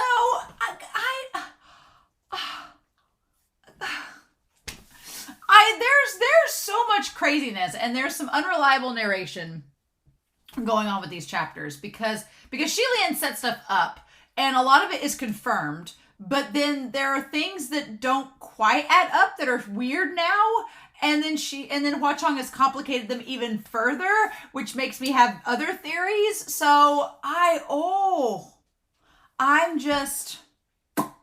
I'm really kind of floored. I thought the Watermaster, I don't know what I thought. There was a part of me that was like, the Blackwater's not going to rest. until either the Wind Master or the Water Master dies. You would think it'd be the Water Master because they're the ones that caused this whole fiasco. But there was always a part of me that was like, oh, well, Hua Cheng will interfere. And then I was like, no, he's not, because they have a supreme blood bro oath. And then I was like, well, Pei Ming will show up, or Jun Wu will interrupt, but that's not happening. So it's almost like this weird karma that the Water Master gets, but I feel so horribly for the Wind Master. Like, the Water Master right up until the end was like, bring it on, bitch. And then Heshan is like, okay, can match it. But I just feel bad for the Wind Master, because no matter what the outcome has been, no matter what is happening with them now, they lost their brother right in front of them. And they were screaming and crying and begging for him to be spared, and it just didn't happen. And like, God, those options. The Water Master, the Blackwater is a character. The Blackwater is a character, and we need to talk about them. We do get a picture in these chapters. And I had to actually go pull up volume 2, which we'll talk about a little bit here. Volume 2. But yeah, I actually had to pull up the picture that we get. It's a lovely photo. It's going to be on the thumbnail. This lovely, lovely photo of the Blackwater looking super menacing, holding the head of Shi Wudu next to the Wind Master. It's a beautiful picture. It's a beautiful illustration. It's just horrifying. Like, everything about the Blackwater. What I like about the Supreme, the Blackwater, Heshan, is that we've known all along that Hua Cheng is a Supreme Ghost. He's a Supreme Ghost King, one of the strongest ghosts there is. He can do basically whatever he wants, and there's very few people that can stop him, right?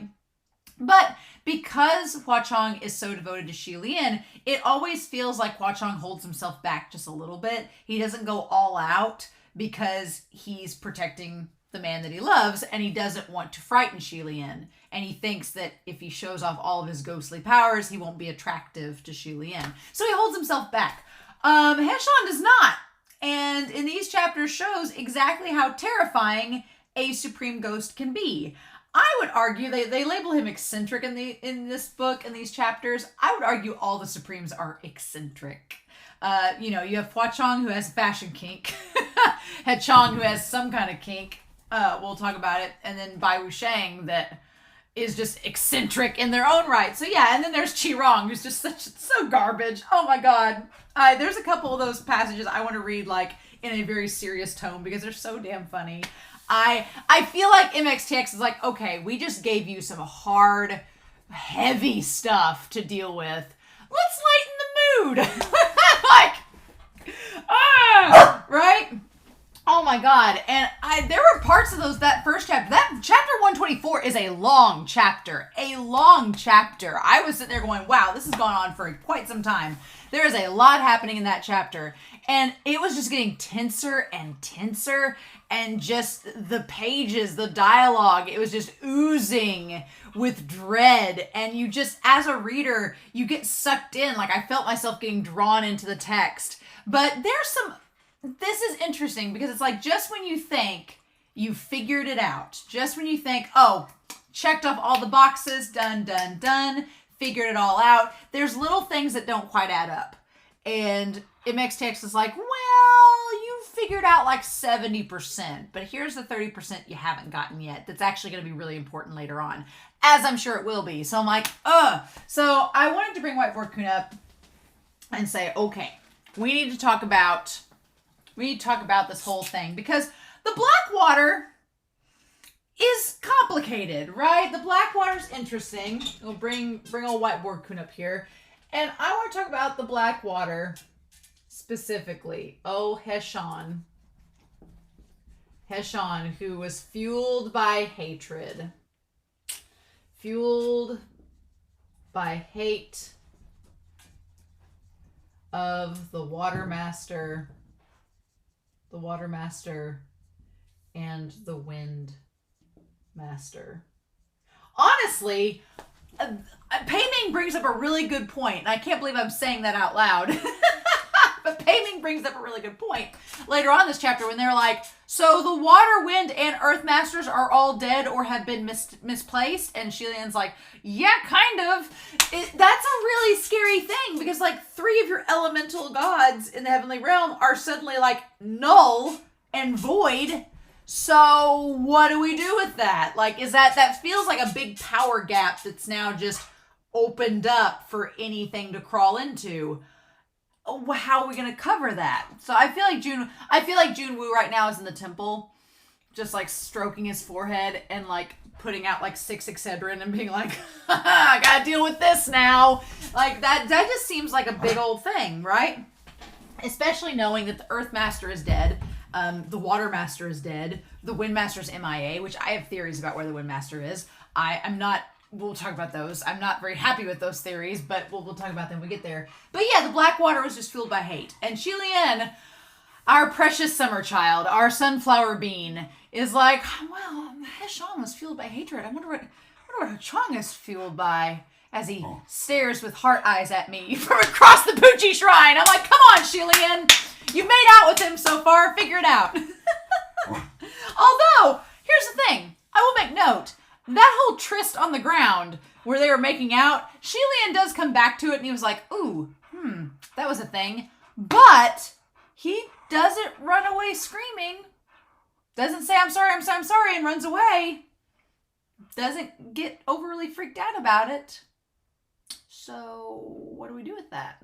Is Xilian slowly coming around since he's made out? Is this cover representative of them making out on the ground? I feel like this cover, especially with the blues for like the Blackwater and the Water Master, I feel like this could be representative of that moment where they're exchanging spiritual powers. I'm going to use that phrase. They want to exchange spiritual powers and do that.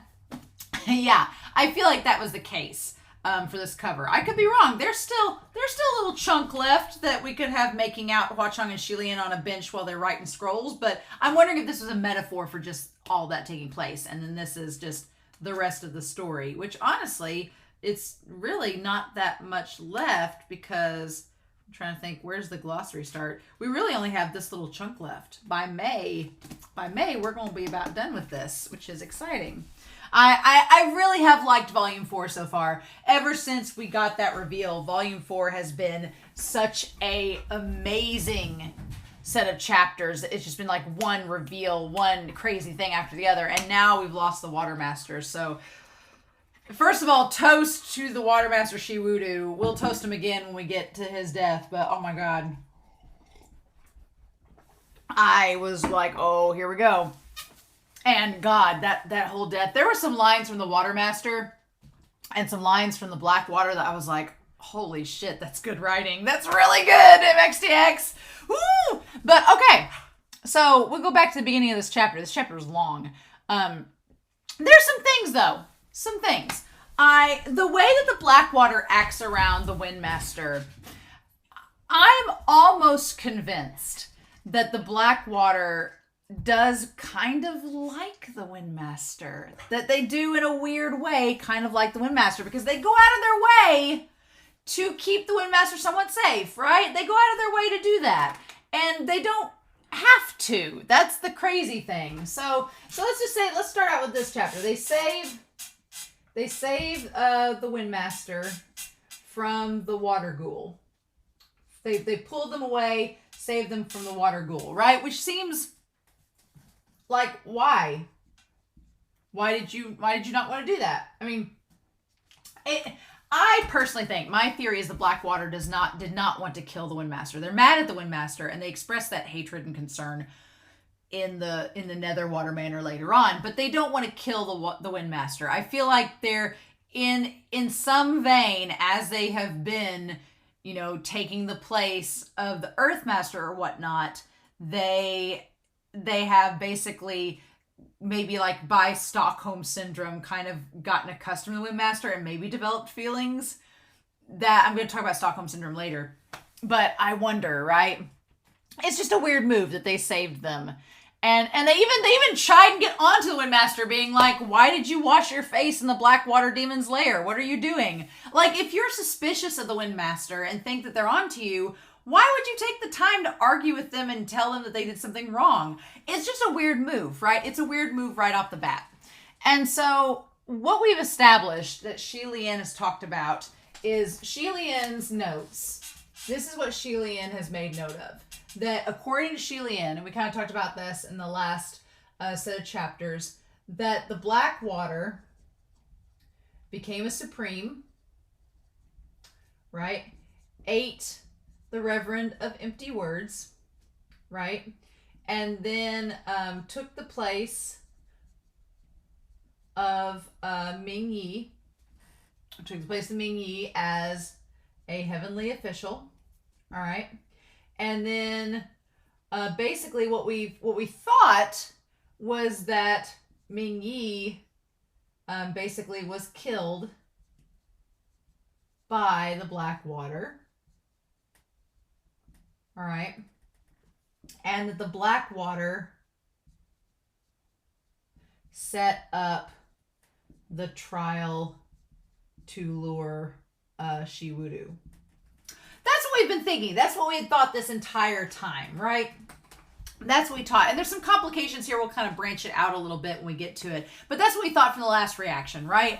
And so Shi Lian kind of runs through the first part of this chapter, how things that were suspicious, that should have stood out at the time, and a lot of them were stuff we talked about in the last discussion. So I was like, good. I'm glad MXCX is like bringing these things out. So we talk about the distance shortening array and how it's not been perfect, which shouldn't have been an issue because it was Ming Yi making it. So it should have always been perfect. That's their specialty, right? And it just happened to work out that things transported them to the right place at the right time that was convenient for the Reverend of Empty Words. And then they talk about how Ming Yi lost sight of the Windmaster, how it all just conveniently worked out that they were there at the terrace pointing out where the Windmaster was when Shi Lian was looking for them. It all makes sense. The part that I hadn't taken into account was the fact that when Ming Yi destroyed the Watermaster and Windmaster shrine plaque, I didn't even think about that moment. I was like, oh yeah, they did destroy the plaque. And back then, the sad thing is, the Watermaster's never trusted Ming Yi, hasn't trusted him from the beginning, has told the Windmaster you shouldn't hang out with unfavorable people. And we all, as the audience, were joking like, but you should be nicer, Shi Wudu. Give old Ming Yi a chance. What's the worst he could do? And then it ends up getting him killed. So, but yeah, he was always concerned about him. But when he destroyed the plaque, I remember that reaction. I was like, oh, Ming Yi, like Shi Wudu's gonna hate you. Kind of already did. And maybe rightfully so. Maybe they should have hated you, but I believe that the Blackwater, for as cruel as they are and cold as they are in this chapter, because holy shit they are, there is a level that it's like, you had this coming, Shi Wudu. You had it coming for hundreds of years, and it finally caught up with you. But we'll talk about that when we get to it. But yeah, and then of course we go back to like the ship sinking. Blackwater's been low key. Of course they've been low key. They've been impersonating a heavenly official and hiding amongst them the whole time, as low key as it can get. And so yeah, and then of course since the Blackwater is a supreme ghost, even though they have possessed the Reverend of Empty Words, they're not bound by, it's kind of like since the Blackwater is stronger, they're not bound by the restrictions that the lower level ghost had. So that makes sense. I totally get that. Totally makes sense. But the lunge of Ming Yi, the Blackwater had provoked that in front of Shi Wudu, and that's why Ming Yi had lunged at the time. So it's so interesting as Shi Lian goes through all of this, and they talk about the spy comment that Hua Cheng says. And so we established what was really going on, what Shi Lian's thoughts were, that Hua Cheng and the Blackwater were helping each other, right? And we talked about this in the last reaction, that yeah, basically the Blackwater could give Hua Cheng information, and Hua Cheng in turn helped him out vice versa and stayed out of his business. So it makes sense. But now here's the thing. the thing of it is that Junwoo sending the Earthmaster to infiltrate the Ghost City was no different than flooding the Temple of the Dragon King, sending thieves to a bandit's lair. Meaning that Junwoo made a mistake sending the Earthmaster, because that's just like sending a Supreme Ghost being like, hey, what's up, man? I got sent over here. You want me to do anything? No, we're good. Right? But here's the thing. Shi Lian was inclined. There were 2 accidents that arose while he was undercover. The first was the ascending fire dragon spell. So this is the part that makes things a little more complicated, right? A little bit more complicated, and starts to add the extra mystery layers, right? So, taking the place of Ming Yi as the heavenly official. I had thought that the Blackwater instantly killed Ming Yi and took his place. But that doesn't seem to be the case. What seems to be the case is that Ming Yi was kept alive, and that the Blackwater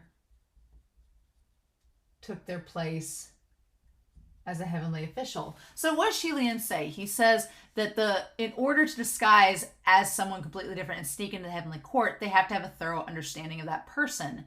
So experiences, skills, spiritual device manipulation could be dug out little by little. So it makes sense now. Yeah, if the Blackwater had instantly killed Ming Yi, they wouldn't have been able to learn all those little nuances. So they had to keep them alive for a while, and they were imprisoned, and the real Ming Yi was imprisoned right after he passed his heavenly calamity, but before his ascension. Otherwise, the real Ming Yi already had made contact with our heavenly officials. It'd be easy for the imposter to be discovered. So, the real Ming Yi was kept alive after the calamity, but before ascension. Which is kind of crazy, because what that suggests is that they were the Earthmaster from the very beginning when they ascended. From the start. Which is kind of ironic, because what you're doing there is you're trading fates. Which isn't that funny. That's what you got onto Shiwudu for when you did the exact same thing to the Earthmaster. I'm not saying it's hypocritical, but it is trading fates. But what's interesting here is that they kept them alive all these years. And Shi Lian is suggesting that the ascending fire dragon spell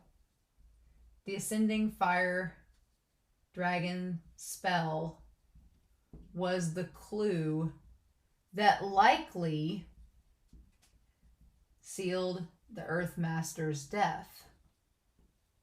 So, this is the crazy thing, right? Because we'll get back to volume 2 here in a second. The fake Ming Yi was likely kidnapped and imprisoned, and the real Ming Yi was took their place. That was an accident. So when Hua Cheng received the news, he had to go back and help his partner deal with the aftermath. Coincidentally, Shi Lian received the mission from Junwoo, the Ghost City Rescue. So here's the thing. The fire dragon spell was an accident. That was not supposed to be let off. So Hua Cheng, hearing this, had to go back and deal with this to go and protect basically the spy that was in the heavenly realm that was Ming Yi, right? So I went back to volume 2, on page 36 or 37, saying the distress pillar of fire blazed up 7 days ago. Coincidentally, it was 7 days ago when Hua Cheng left the Puchi shrine. The timing was too perfect. Could there be a connection between the 2 events? So, which is interesting, which was when Hua Cheng left the Puchi shrine, was when the flare went up. So the idea is, there was the flare, which we assume the real Ming Yi sent to try to get someone to help them. So something happened where they escaped, sent up the flare. Hua Cheng went to investigate, leaving Shi Lian and Junwoo in them. But we think that around this time in volume 2 was actually when the Earthmaster died. But what Hua Cheng says is that we don't know we don't know if the Blackwater killed them. That's the crazy thing. Hua Cheng brings out this mystery being like, well, we don't really know if it was the Blackwater. I'm like, what do you mean we don't really know if it was the Blackwater? What do you know? Tell Shilian your secrets. Like, don't be keeping this from him. So there's a possibility that someone else killed the Earthmaster. We don't know who. It could still be the Blackwater, and this could all be a red herring, but we don't know for sure. We just know that those 7 days before Junwoo sent him on the mission, something happened. And so the flare got sent out. And probably around that time, the real Earthmaster died, and Ming Yi, who was the imposter, snuck in to get rescued by Shilian and the Windmaster. That's the idea. That's what we're thinking actually ended up happening. And because, yeah, it was, when you think back on it, you're like, they actually got to him really smoothly. And so you kind of think that maybe the Blackwater kind of lured Shilian using the whole curse shackle and everything to get them to come and rescue the Earthmaster. Maybe. And so we say, why was the curse shackle so carelessly thrown and shown to Shilian? The real Ming Yi, who had set off the distress signal, was probably killed after this. Because his corpse couldn't be destroyed, his flesh couldn't be kept to allow others to find clues of his identity. He was dissolved to nothing but white bones. And the second act, so basically during that first one, we think that the Blackwater, during that time, between the flare and between all that, they came down there to be rescued by the Windmaster and Shilian. Okay. The second accident was after the Windmaster spoke about the Reverend Empty Words and sought Shilian for help. That was the other accident. So the second one was the Windmaster. We talked about this in the last reaction. The Windmaster taking the Blackwater to the Poochie Shrine for help. Which, yeah, now that you look back on it, it's like, yeah, he did say to Hua Cheng, he did say coming here was not my intention. Like, hey, man, didn't mean to show up. Sorry about this, but I got drugged here against my will. And of course, Hua Cheng was pissed and was like, why couldn't you stop this? And that's when he had him eat Shilian's food. It was great. But what I thought was interesting about this is the idea that Hua Cheng, the idea that, where is that part here? The idea that Hua Cheng actually went and met up with the Blackwater before, as soon as the tumors were coming down. That's the crazy thing, because there was a moment in time, yeah, where Hua Cheng told Shilian, he's like, hey, I gotta leave, right? He probably met with the Blackwater to be like, okay, what are we doing? Like, how is this working? Can I get Shilian out of here? Will you let me do that? Okay, good. Let's put this plan into action. So yeah, the idea that Hua Cheng, let me put it on here. Hua Cheng met up with the Blackwater before the 3 tumors showed up. Crazy talk, right? Which, in hindsight, that does make me think that the Blackwater, as cold and cruel as they are, which, yes, I feel like Hua Cheng probably gets along with them decently because they didn't have a knockout dragout. I feel like definitely more so than Qirong. Hua Cheng just wants to... Oh, we'll talk about that whole why Hua Cheng was sitting in the shrine with Qirong. We'll talk about that in a minute. But I feel like Hua Cheng wants nothing to do with Bai Wusheng. Would probably get super pissed at Bai Wusheng because he caused Shilian so much trauma. And I'm sure that unlike the Blackwater, who despite their eccentricities seems to be someone of their word that keeps their promises, I don't feel like Bai Wusheng would keep any promises. I feel like if Hua Cheng tried to make a pact with Bai Wusheng and be like, no, I'm going to mess it up anyway, and would just, cause destruction, and Hua Cheng would be like, well, I wish you were like the Blackwater. So that's fascinating to me. And just the 2 walking side by side. Where had Shiwudu gone? I love the fact that Shiwudu used the body double to figure out if it was a trap or not. That was great. But here's the other thing. We go back to the Blackwater here. Okay? The Blackwater doesn't let the Windmaster cut themselves because they have the locket. With the locket, they hurt themselves instead. Again, why? Why, if you hate the Windmaster so much, why didn't you let them hurt themselves? It's the same goal, same outcome, but why did you actively volunteer to do it? I mean, you could say that the Blackwater was keeping in character. You could say that. But at this point in the series, it's like, are they keeping in character? Because they're suspicious the Windmaster and Shelian know something. So it's very, very weird. It's a very weird decision, right? And so then we have the trap gets sprung. They tell him to run. But at that point, that part was so freaky. It was like the T-Rex coming up next to the Jeep in Jurassic Park and just getting closer and closer. And you're like, you see like in the mirror, like objects are closer than they appear. And it's just like the Blackwater right there. And I love the idea that as the Blackwater gets closer, they start to transform back into themselves, into their actual form. It's like, oh my God. And then, yeah, there's all the monsters, everything. But then, yes, they start to change back. Their skin turns that bloodless translucence of Hua Cheng. Their forehead is sharper, their brows are deeper, and they look more solemn. My favorite part, though, is the black robe hymns slowly gain patterns of waves, like silver shimmering threads. Like, it looks so elegant, right? So, yeah. And then there's the comparison that while Ming Yi, the Earthmaster's powers were average, because Blackwater's the supreme ghost, they're a lot stronger. So, yeah, that's the terrifying part, is that they're legit strong. That's the scary thing, right? And Shiwudu seems, of course, the Blackwater gets really frustrated because Shiwudu is like, oh, weren't you the Earthmaster? What's going on?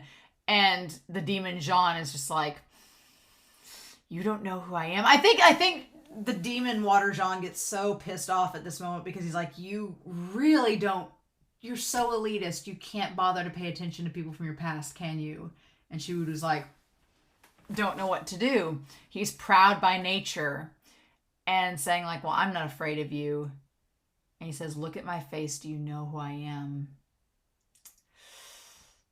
And I love that as this chapter keeps going on, the Ming Yis in quotation marks start to slowly drift away and the Blackwater starts to come in and Heshan starts to come in. And I love how he talks about how noble people are forgetful, which is kind of a jab at Shelian because he's basically saying noble people forget everything. And Shelian's over here like, I'm not noble anymore. So I'm probably not forgetful like I was anymore, right? And he says, it's been a few hundred years. Have you forgotten what I look like? I think my favorite phrase in the whole chapter is when Shiwudu says, you're still alive, and he says, I'm dead. I was like, oh my God, that is the most like cold to the bone. He's like, oh no, I'm not alive. You killed me. Hi. And then just like, that line, I'm dead, is just so, and that's the moment they're taken into prison. Oh, so cruel. But yeah, like how dare you? You know, one of those situations. So, can we talk about the scene when they all wake up in the Netherwater Manor? Can we talk about that scene? Because the Blackwater plays a long game. The Blackwater Heshan plays a long game, but also like plays a hardcore messed up game. Like, this is some Saw level shit. That the Blackwater's like, I've been planning this Shakespearean revenge since the 80s sort of thing, where like, I'm ready to grab my revenge. So he not only, he gives the brothers two choices. And he gives them these choices in front of the urns of their families. What does he say here? 4 obsidian black and smooth urns stood serenely upon it. 2 shredded fans were thrown on the floor, the Windmaster and the Watermaster fan. Father, mother, sister, and fiancé. So what I'm saying is that it's his family, right? This isn't the Windmaster and Watermaster's family, right? This is Heshan's, right? It's Heshan's father, and then mother, sister, and fiance. Because I don't think Shiwudu or the Windmaster were engaged. So these are all Heshan like brought his whole family to come to the revenge party, being like, y'all caused this massacre, so now y'all are gonna prostrate and pay up. Oh my god. And so the thing about Shiwudu that's so fascinating is he actually does kowtow before the urns, like saying that he was sorry. And Heshan's like, and like tramples his head into the ground. And it's almost, the weird thing is with Heshan, it's almost like they're jealous of the Windmaster's relationship with the brother because they tell him to shut up and be quiet. Like, it's kind of insane, this relationship. And the Windmaster, I just feel bad for the Windmaster throughout these whole chapters. Like the Windmaster is just absolutely devastated, like bone dry from crying their tears out, nothing left. And they just have to deal with this nightmare, basically. It's insane. And that scene where Heshani crouches down, he's like, is the Reverend of Empty Words scary? And that's when, and just like almost teasing him, like, is he really scary? Come on, tell me. And Shiwudu just trying to do everything to get the Windmaster out of the situation. And Heshan's like, that's why he's so contemptible. Why is he allowed to know nothing? What right did he have to suck another's blood or trample their bones to reach the skies and maintain a peace of mind with all the luxuries without any burden? That's what he's really mad about the Windmaster about. He doesn't blame the Windmaster for his death. That's not it. That is solely Shiwudu. And looking back, I think that no matter what the situation was, that the whole revenge that Heshan has been after has been against Shiwudu. They were going to kill him from the start. It was just the fact the Windmaster was involved. But the thing about it is that Heshan, he talks about how the Windmaster was allowed blissful ignorance. He's like, it's not fair that you and I, Shiwudu, have had this moment between us, and I lost my life to save your brother, and your brother's blissfully unaware of everything that's happened, like has no clue. He's like, and do you think he has no clue now? He probably does. And the fact that the Windmaster calls him Mingzhong, I think that is what gets the Blackwater the most, because I think the Blackwater, in my mind, wants the Windmaster to acknowledge him as Heshan, as the Blackwater. The fact that he keeps calling him Mingzhong just keeps purporting the idea that he's been pretending this whole time. So I think, my theory is, I think that somehow Heshan does, in the weirdest Stockholm Syndrome-y weird way, does like the Windmaster, but is jealous and hates that the Windmaster is tied to their brother and to Ming Yi, and doesn't love Heshan for himself. It's almost like Heshan wants what Hua Cheng has. Heshan wants what Hua Cheng has with Shi Lian, because Shi Lian calls Hua Cheng by his name and by San Long, and like gives him this persona that works for both of them, that they both love, and is able to express that. And I almost feel like Heshan kind of wants that with the Windmaster in a weird way, but he can't have it because of Shiwudu, because of the revenge, and because he can't reveal himself to the Windmaster. What the hell, right? It's kind of crazy. And the other weird thing, like we've had so far, he saved him from the water ghoul. He slashed his own arm to keep the Windmaster from doing that. But then the part where he says, I gave you chances. That's what kills me. Because he's pacing the hallway like a madman, right? Because he's mad the Windmaster ended up in this situation. He's like, I gave you chances. I gave you chances to leave. And you chose your brother instead, who he hates, right? Who the Blackwater hates. He's like, yeah, I gave you the chance to get out, but you wouldn't take it. And he's like, now apologies are no good. He's like, I gave you an out. I gave you chances. I've got to get revenge on your brother one way or another. That's part of my deal. That's why I'm a supreme ghost. I've got to do it to have peace. And so you're just going to have to suffer alongside him. If you didn't want to get out, then now you have to suffer. And it's like, it's awful, right? And so poor Windmaster tries to do everything in their power to argue the case. And he's like, well, there's no turning back, so. And Heshon says, are you willing to die for your sins?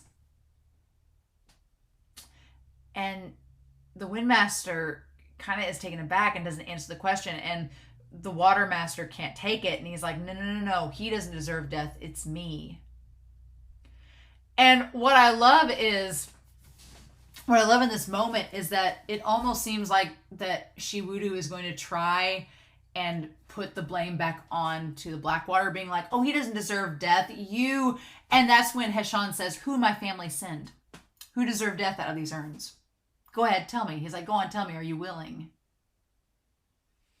And the Windmaster tries to offer them up. And again, when the Windmaster says, oh, I'm deserving of death, Heshon sneers at this. Like, he's just like, oh, stop it. No, you don't. But you're trying to save your brother. Like, it's the creepiest. Like, I was all about Beef Leaf being this pair. And now I'm like, I think Heshon does love the Windmaster and has come to love them in this weird yandere way, right? But they're so amped on getting revenge with the Watermaster that it just kind of supersedes it.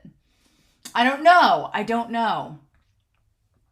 And then Shelian wonders why the group of madmen are there, and we finally get an answer to that question. He gathered them all here as part of his elaborate revenge scheme, saying you have two choices.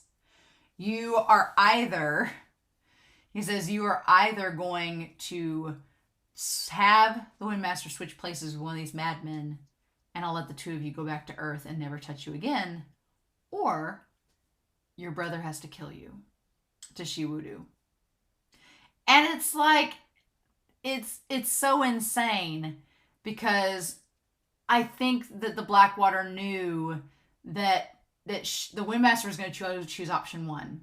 But Shiwudu, who is the stronger one in the situation, is going to choose option two. So either way, in the Blackwater's mind, either way, they're going to be the winner because the Blackwater is going to die either way. They're either going to die as a mortal with his crazy brother, his brother who's probably gone mad, in that form, or he's going to have himself killed.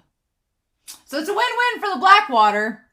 It's truly malicious. It's very, very malicious with either possibility. And the thing of it is that, of course, the Windmaster can't kill his brother with the rusty sword. He's like, no, I can't do it. Not going to happen. But the fact that the Watermaster tried to create a third option, but here's the thing. I think that by the end of it, the Watermaster knew that something was up with the Blackwater and how they acted towards Shi Xingshang. I feel like because he tries to like bargain with him at first, saying, "Oh, let me in myself. Don't make my brother kill me. I'll just go ahead and do it." And the Blackwater's like, "No."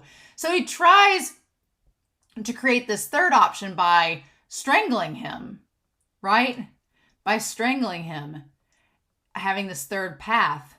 And what's insane is that the Blackwater, like, when he said the Blackwater, like, pushes him off him, I thought that he grabbed his arms and put him up. No, the Blackwater ripped his arms off so he could not choke the Windmaster. But again, why?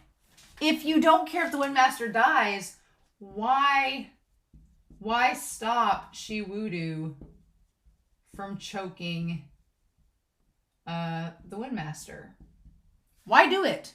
If you want both of them to suffer, why would you stop them? Like, because at that point, you could have had, if Shiwudu really did choke out his brother, you could have had that happen and then just killed him. Because Shiwudu was like, well, we're both going to die eventually, so let's just go out now. Let's just go out with a bang. Which was kind of crazy because Shiwudu making this third option was like, Windmaster, I can't leave you alone in this world without me, and I don't want to take care of you in a miserable state in the mortal realm, so let's just kill each other Juliet and Romeo and Juliet style and be done with it. And Blackwater's like, no, that wasn't an option. Stop. Because if you think about it, if you think about it, in either scenario, the Windmaster wasn't going to be the worst one off, maybe. I mean, I guess if they switched places with somebody that was like the one that had gone insane, sure, but they wouldn't have been in their own mind. So the Watermaster would have been the one to suffer, and the Windmaster, if they killed the Watermaster, they'd still get to live. Now, mentally, they would have been in a terrible place. So maybe it wouldn't have. Maybe in both cases, they would have. I think both outcomes would have been the same. Either option.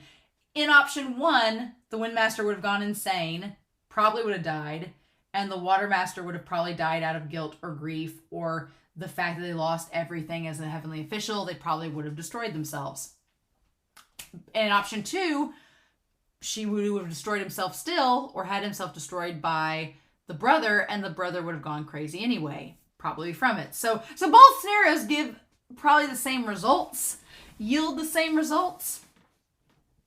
But the fact that Shiwudu tried to create this third option, but took away... What's interesting is Shiwudu took away the choice. Like, took away his brother's choice. He's like, nope, I'm just going to kill both of us, and then we'll be fine. And that was going to be the end of it. That's, I think, the thing that pissed off the Blackwater more, and the fact that Blackwater's like, I didn't give you permission to have a third option. Nope. And all I could think about when the Watermaster's like flinging their sleeves around, they're like doing like this with blood spurting out. All I could think of was the Black Knight and Monty Python and the Holy Grail. They were just like, 'tis a flesh wound, and just like, have at you, and like, come there. That's all I could think about reading. So it kind of took away some of the terror of the situation, because all I was picturing was Shiwudu being like, the Black Knight always triumphs. Like, does that. That's all I could think of. I was trying not to laugh and stay in the moment. But even Shiwudu laughs. And he's like, you think you've taken your revenge after enduring so many years. You think you have the upper hand. And I wanted Shiwudu to call Heshan out about not harming the Windmaster and saying, oh, you've developed a soft spot for the Windmaster after being Ming Yi for all this time. You've developed a soft spot for them, and that's why you can't hurt them. I wanted Shiwudu to say something about it, but they don't. And it's so frustrating. And so Shiwudu basically tells him to go F himself. Basically, by the end of it, he's like, you can be mad as you want. Your family's long gone. And he tries to point out, he's like, me and my brother, meanwhile, we've lived the easy life for hundreds of years. So who's the real victor and who's the loser here? Blah, ha, ha. And Heshan just gets really pissed. Like, just gets so mad. And the Windmaster's like, why are you saying this? And Heshan says, have you no remorse? And I think that's what Heshan really wanted, was some remorse. Saying, like, do you not feel bad for whatever you've done?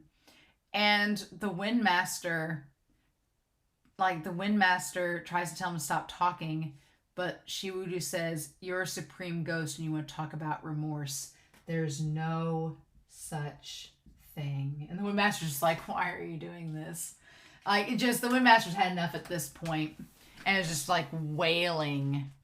And the Watermaster says, I fought for everything for myself. I'll fight for what I don't have. It felt like, you know what it felt like? I almost wanted to, it felt like a speech from Pink Flamingos with Divine being like, everything I have today, I fought for myself. I will fight for what I don't have. I will change fate. I don't possess fate. Fate is up to me and not the heavens. Like, it felt like that type of delivery. And then as we got the Qirong scenes, I honestly want to take Qirong and edit Divine over him. I honestly want to do that so much. It needs to happen at some point. But yes, Shilian's like, well, that interpretation, my fate's up to me and not the heavens. Like, Shilian's like, what an arrogant way of interpreting it. Like, I'm in charge of my own fate. I take charge and do my thing. And the Windmaster tries to get him to stop. But here's the thing. Heshan has his hand and grips his hair. And he says, Mingzhan, I'm so sorry. My brother did what he did because of me. My brother's gone mad. He's crazy, can't you see? And, oh, that line, you've called the wrong person. Like, again, I feel like he wanted the Windmaster to acknowledge him as the Blackwater, as Heshan, not as Mingzhong. And he's like, nope. And also he's just like, yeah, you've been begging for forgiveness, but I'm a Supreme Coast and that's not going to work. So I feel like it's either one of those two reasons, but I can't believe he just popped his head off. If the Donghua ever gets to this, I don't know how they're going to animate it or even have it happen, because it's just absolute insanity, right? It's just insanity. And then Heshan says, is there anything else you want to say? And then he says, I want to die. And Heshan's like, dream on. No. So, okay. Then we get to the kissing scene and all of that. So my theory of what has happened, because when they go back to try to find the Windmaster, it's almost like the Blackwater has just put up shop and left. They grabbed their bags, grabbed all their things, and were like, and then pieced out. Which I think they have. I think they've left. They've abandoned the old layer because they knew heavenly officials were going to come and investigate, and they were like, no. So now what they've done with Shiwuru's head, I don't know. I don't know what's happened with Shiwuru's head. We don't know where that's gone yet. Is it going to be like a Modao Zushi thing where the head is going to be really important in the plot later on? Who knows? We're going to see Shiwuru's floating head in a jar or on a shelf somewhere later. Who knows? It feels like it's going to be an important thing that comes up later. But my theory is that Heshan has fallen for the Windmaster, but they're too Supreme Ghost Yandere to admit it. And so they've kind of taken the Windmaster with them to keep with them.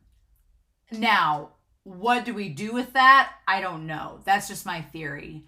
I don't know how to take it, because a part of me is like, is the Windmaster going to like be completely against Blackwater now? I mean, the Windmaster admitted, they're like, we know that we did wrong and we deserve to die, but I just don't want to lose my brother. So I'm like, is the Windmaster going to get like Stockholm syndromed into liking, is Beefleaf going to be a Stockholm syndrome ship? I don't know how I feel about that if that's the case, but there's just been so many things that Heshan has done in these chapters where they could have just ended the Windmaster's life. It would have been so easy.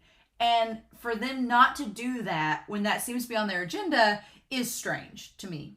So I don't want any spoilers, but I'm just going to hold out and see, like, is Heshan trying to make Beefleaf happen for real and is caught up in it? And would the Windmaster ever consider being in that type of relationship with Blackwater, considering what has happened? I don't know, but we're just gonna file that away now. We don't know exactly what has happened with them at the moment because they've disappeared. So then MXTX is like, wow, that was a really long and terrifying chapter, right? You're really traumatized, right? What if I told you that we were going to end the chapter with Shili and Hua Cheng exchanging spiritual energy and making out? Because that's essentially what happens, right? That is essentially what happens. They are making out, and it's just like they're making out, but they don't realize what they're doing. They think they're exchanging and sucking spiritual powers back and forth. That's how you get mono, kids. Supreme Ghost mono is nothing to be messed with, right? It's the killer of 95% of water ghouls in the ghost realm since 1040. But yeah, the imagery that MXTX gives us of Qirong coming out of the Puchi Shrine, and I could just picture it in my head. Qirong popping out of the Puchi Shrine, still tied up like a green caterpillar, looks over, and in the dirt, rolling around, is Shili and Hua Cheng trying to get on top of each other, making out. And his line, and I quote, what the fuck? Which son of a bitch is this bold? You a thieving punk, you dare come to my house to steal and disturb my slumber? Achoo, this ancestor's gonna show you a thing. And then he shrieks when he sees who it is. I just love, it's so Samuel L. Jackson. You come into my house, disturb my slumber, you rub my lamp, did you wake me up? It's more Robin Williams in Aladdin, but Chi-Rong is like if Iago was a genie. I had a really bad one. I just picture Gilbert Gottfried is the English dub voice. Had he, R.I.P., Gilbert Gottfried, but if he was like alive, he could have so done Chi-Rong. How dare you come into my house?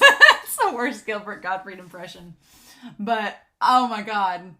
I love it. I love that MXTX is like, okay, that was a lot. Let's bounce back with some fun. Some disturbing fun, right? And what I love about it is that Hua Cheng is rolling around. They're trying to both fight for dominance in this situation, and it can so be taken as a sexual act.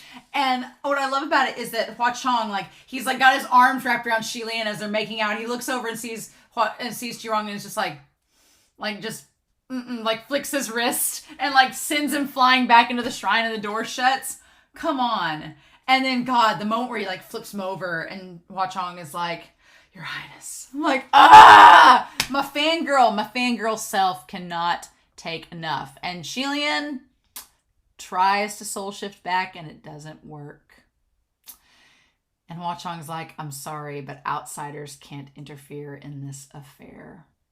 And what's the most interesting about all of this is a part of me was expecting Shilian to be mad at Hua Cheng. It really was. I was really expecting Shilian to be kind of upset. But again, we talk about character growth. The Shilian of Volume 3 would totally have been upset. I feel like they would have been like, I've got to go back. I've got to do this. I've got to save them. Why weren't you helping me? I feel like he would have been so much more hands up in the air. And here Shilian's like, nope, you've tried to tell me. And if I'm there, I can't do much. I just wanted to go back and make sure he was okay, but I can't help him in any regard.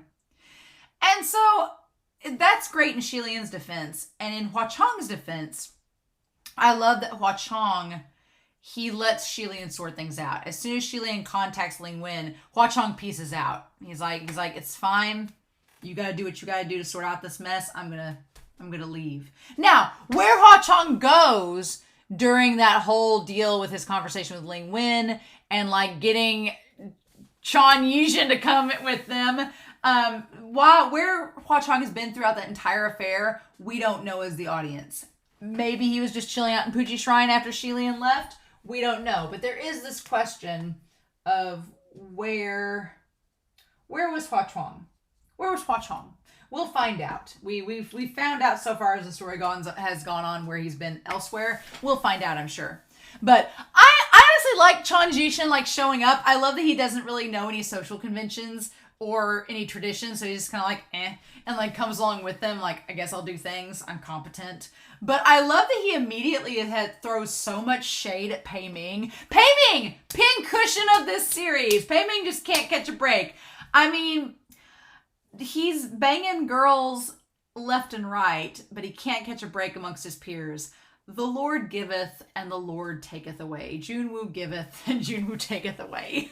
Right? Like that's where we're at.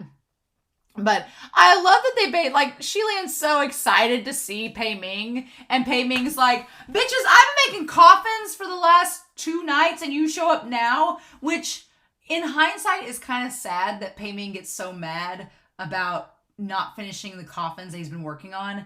But then it's like, dude, while you've been sitting here building coffins, one of your bros just got his like head ripped off its shoulders. So there's that.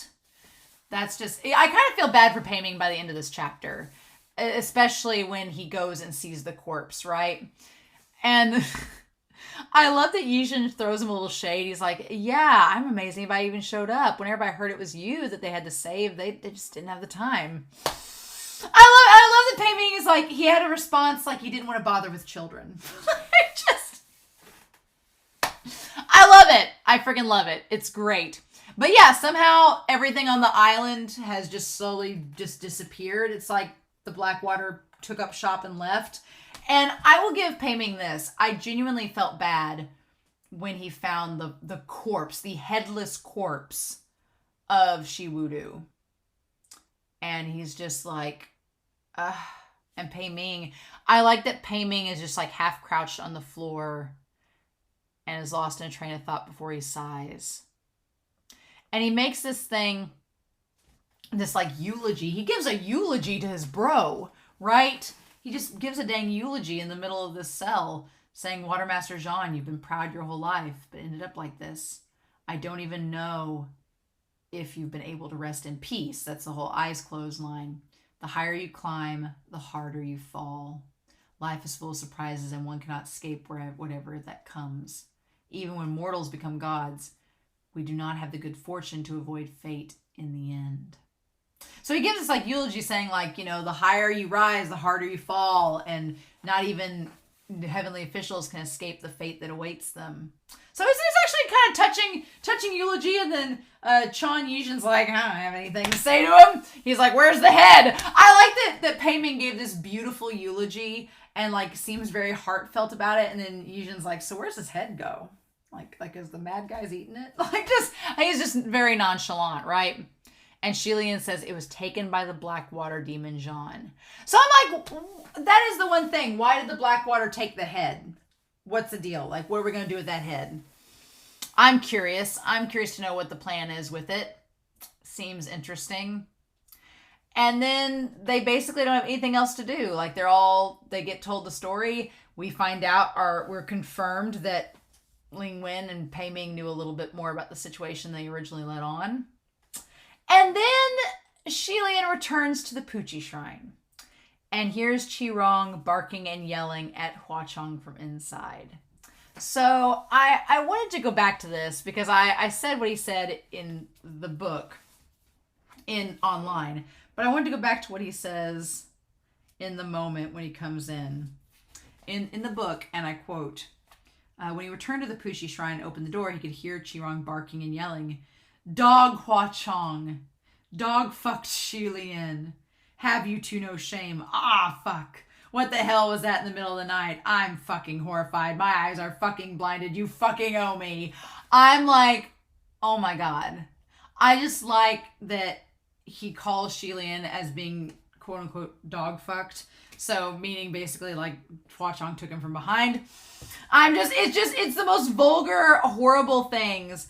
And what I love about it is that Hua Cheng, like the moment he sees Shilian, he's like, oh, hey, and like knocks Qirong out, and Qirong just falls over. And I love that Shilian just like nods and like walks over and like, oh, hey, like just, and my theory is what I was going to say is that there was a part of me that was like, why did Hua Cheng sit in there with Qirong spouting his profanities all this time and waited until Shilian showed up to knock him out?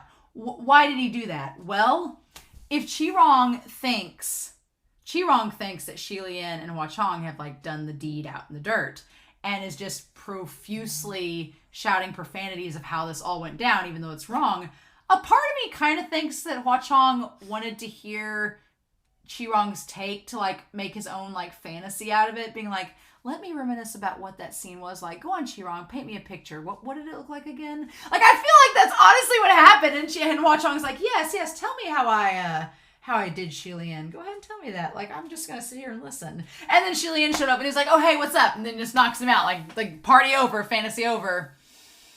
But then I also love that Shilian steps over Qirong, who's bound like a little green worm on the ground. It's like, so did Guzi and Long Ying go out to play? And he's like, yeah, I let him out. You've worked hard. Like, just like that Hua Cheng changes the subject. He's like, yeah, I let the kids go out to play. So what's up? Like, just absolutely hilarious. And then, yeah, Hua Cheng's like, I thought you'd be mad at me. And Shilian's like, no. He's like, outsiders really shouldn't have gotten in the middle of everything. And I feel like Shilian wonders if he may have made things worse. And Hua Cheng's probably like, no, you're fine. You did not do anything of the sort. And so he asks what Xuan did with the Windmaster. And Hua Cheng's like, I don't know. Now, does he have ideas and he's just not telling Shilian? I don't know. He says he's rather eccentric. Who knows what he's thinking? And yeah, it's the same thing. The ship sinking Blackwater of today was made up of hatred. What was Hua Cheng made up of today? And then, of course, Shilian's mind flashes to that noble, gracious, special someone. And I'm like, oh, it should, because it's you, but you're still in hapless denial. Whatever. And so that's when we get the mystery, where Shilian is like, why his deception lasted for so long and should have been done covertly. How did the Blackwater learn the truth? And Hua Cheng says Shi Wudu went to confirm his death, to make sure that it was him that died, which is so crazy. He's like, this shouldn't make him think of changing fates. That's why he impersonated the real Earthmaster and infiltrated the heavens to investigate. So that part's interesting, because the fact that Shi Wudu wanted to confirm that the person died so his brother could be safe is a major something. And that would fuel the Blackwater's obsession with him, because it's like literally the last thing he saw before he died was Shi Wudu. So no wonder, like, that would just fuel his hatred to the point where he became the ghost, right? And Hua Cheng's like, so he impersonated the real Earthmaster and infiltrated the heavens to investigate. It's brave if I say so myself. And Shilian's like, oh, well, yeah, I guess that's brave. Aside from killing the real Earthmaster and dragging in 200 fishermen, other than those bad things he did, I guess we could call him brave. And that's when Hua Cheng says, well, I don't know if he killed the Earthmaster, but he wasn't the one that drugged the fishermen into the stormy East Sea. So what? So that's our two mysteries. We don't know if he killed him, and someone else is involved now. What the fudge? Excuse me. But yeah, oh my god, with Ming Yi, aka the Blackwater, I feel like I'm going to be very curious to see, because now we don't know where they went. Like, I know we're going to see the Blackwater and the Windmaster again. We have to. We have to. We have to. We have 4.5 volumes left. We're going to see them. So I don't want any spoilers, hints, or clues of where they're at. We will find them. I'm not going to wait a week to read the next chapters. I'm probably going to look at the comments for this set that just came out, 122 and 123, and the one before it. I'm probably going to look at those comments for next week and use those, but I'm probably this weekend going to go ahead and read those chapters because I really want to. I don't want to wait. I need to find out from this cliffhanger. Y'all in the Discord were saying, how have you not wanted to read ahead? In the last 2 weeks, I have had no choice. I have not been able to read ahead. And now my mind is like, I want to read ahead. So we'll see. I say I'm going to read it, but we'll see if I read ahead. So, but yeah, I want to know answers. And so that's why I'm curious. But man, the Watermaster's dead. Holy cow, y'all. Killed right before our eyes. So, to Shi Wudu, I didn't like Shi Wudu's character very much in this series, but I understood where they were coming from. And I give Shi Wudu mass respect for, one, offering to kill themselves instead of their brother so that he could live a normal life. Props to him for that sacrifice.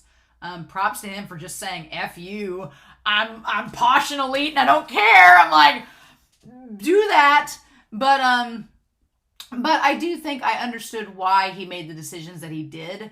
I do think a lot of his decisions were terribly wrong and misguided, and basically he caused his own fate. He created the Blackwater, essentially, that ended up being his undoing in the most weird coincidental twists of all. So it's almost ironic, but I am sad that he's dead, if not only for his character, but also for what it's probably doing to the Windmaster. So I'm pouring all my energy and love to the Windmaster right now. Cheers, Shi Wudu. We will miss one of the tumors being gone. Now we're down to the 2 tumors. I am sad we didn't get to see Ling Wen's reaction to his death. I'm assuming we'll touch base on that later, but I'm sad that we've not seen what Ling Wen's reaction was. That part's kind of sad. We saw Pei Ming's reaction, but not hers. But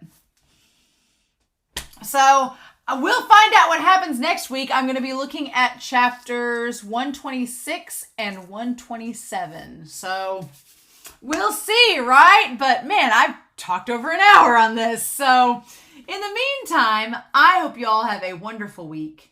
Please stay safe. Take care. And yeah, I'll be back very soon with more Heaven Officials Blessing. Bye.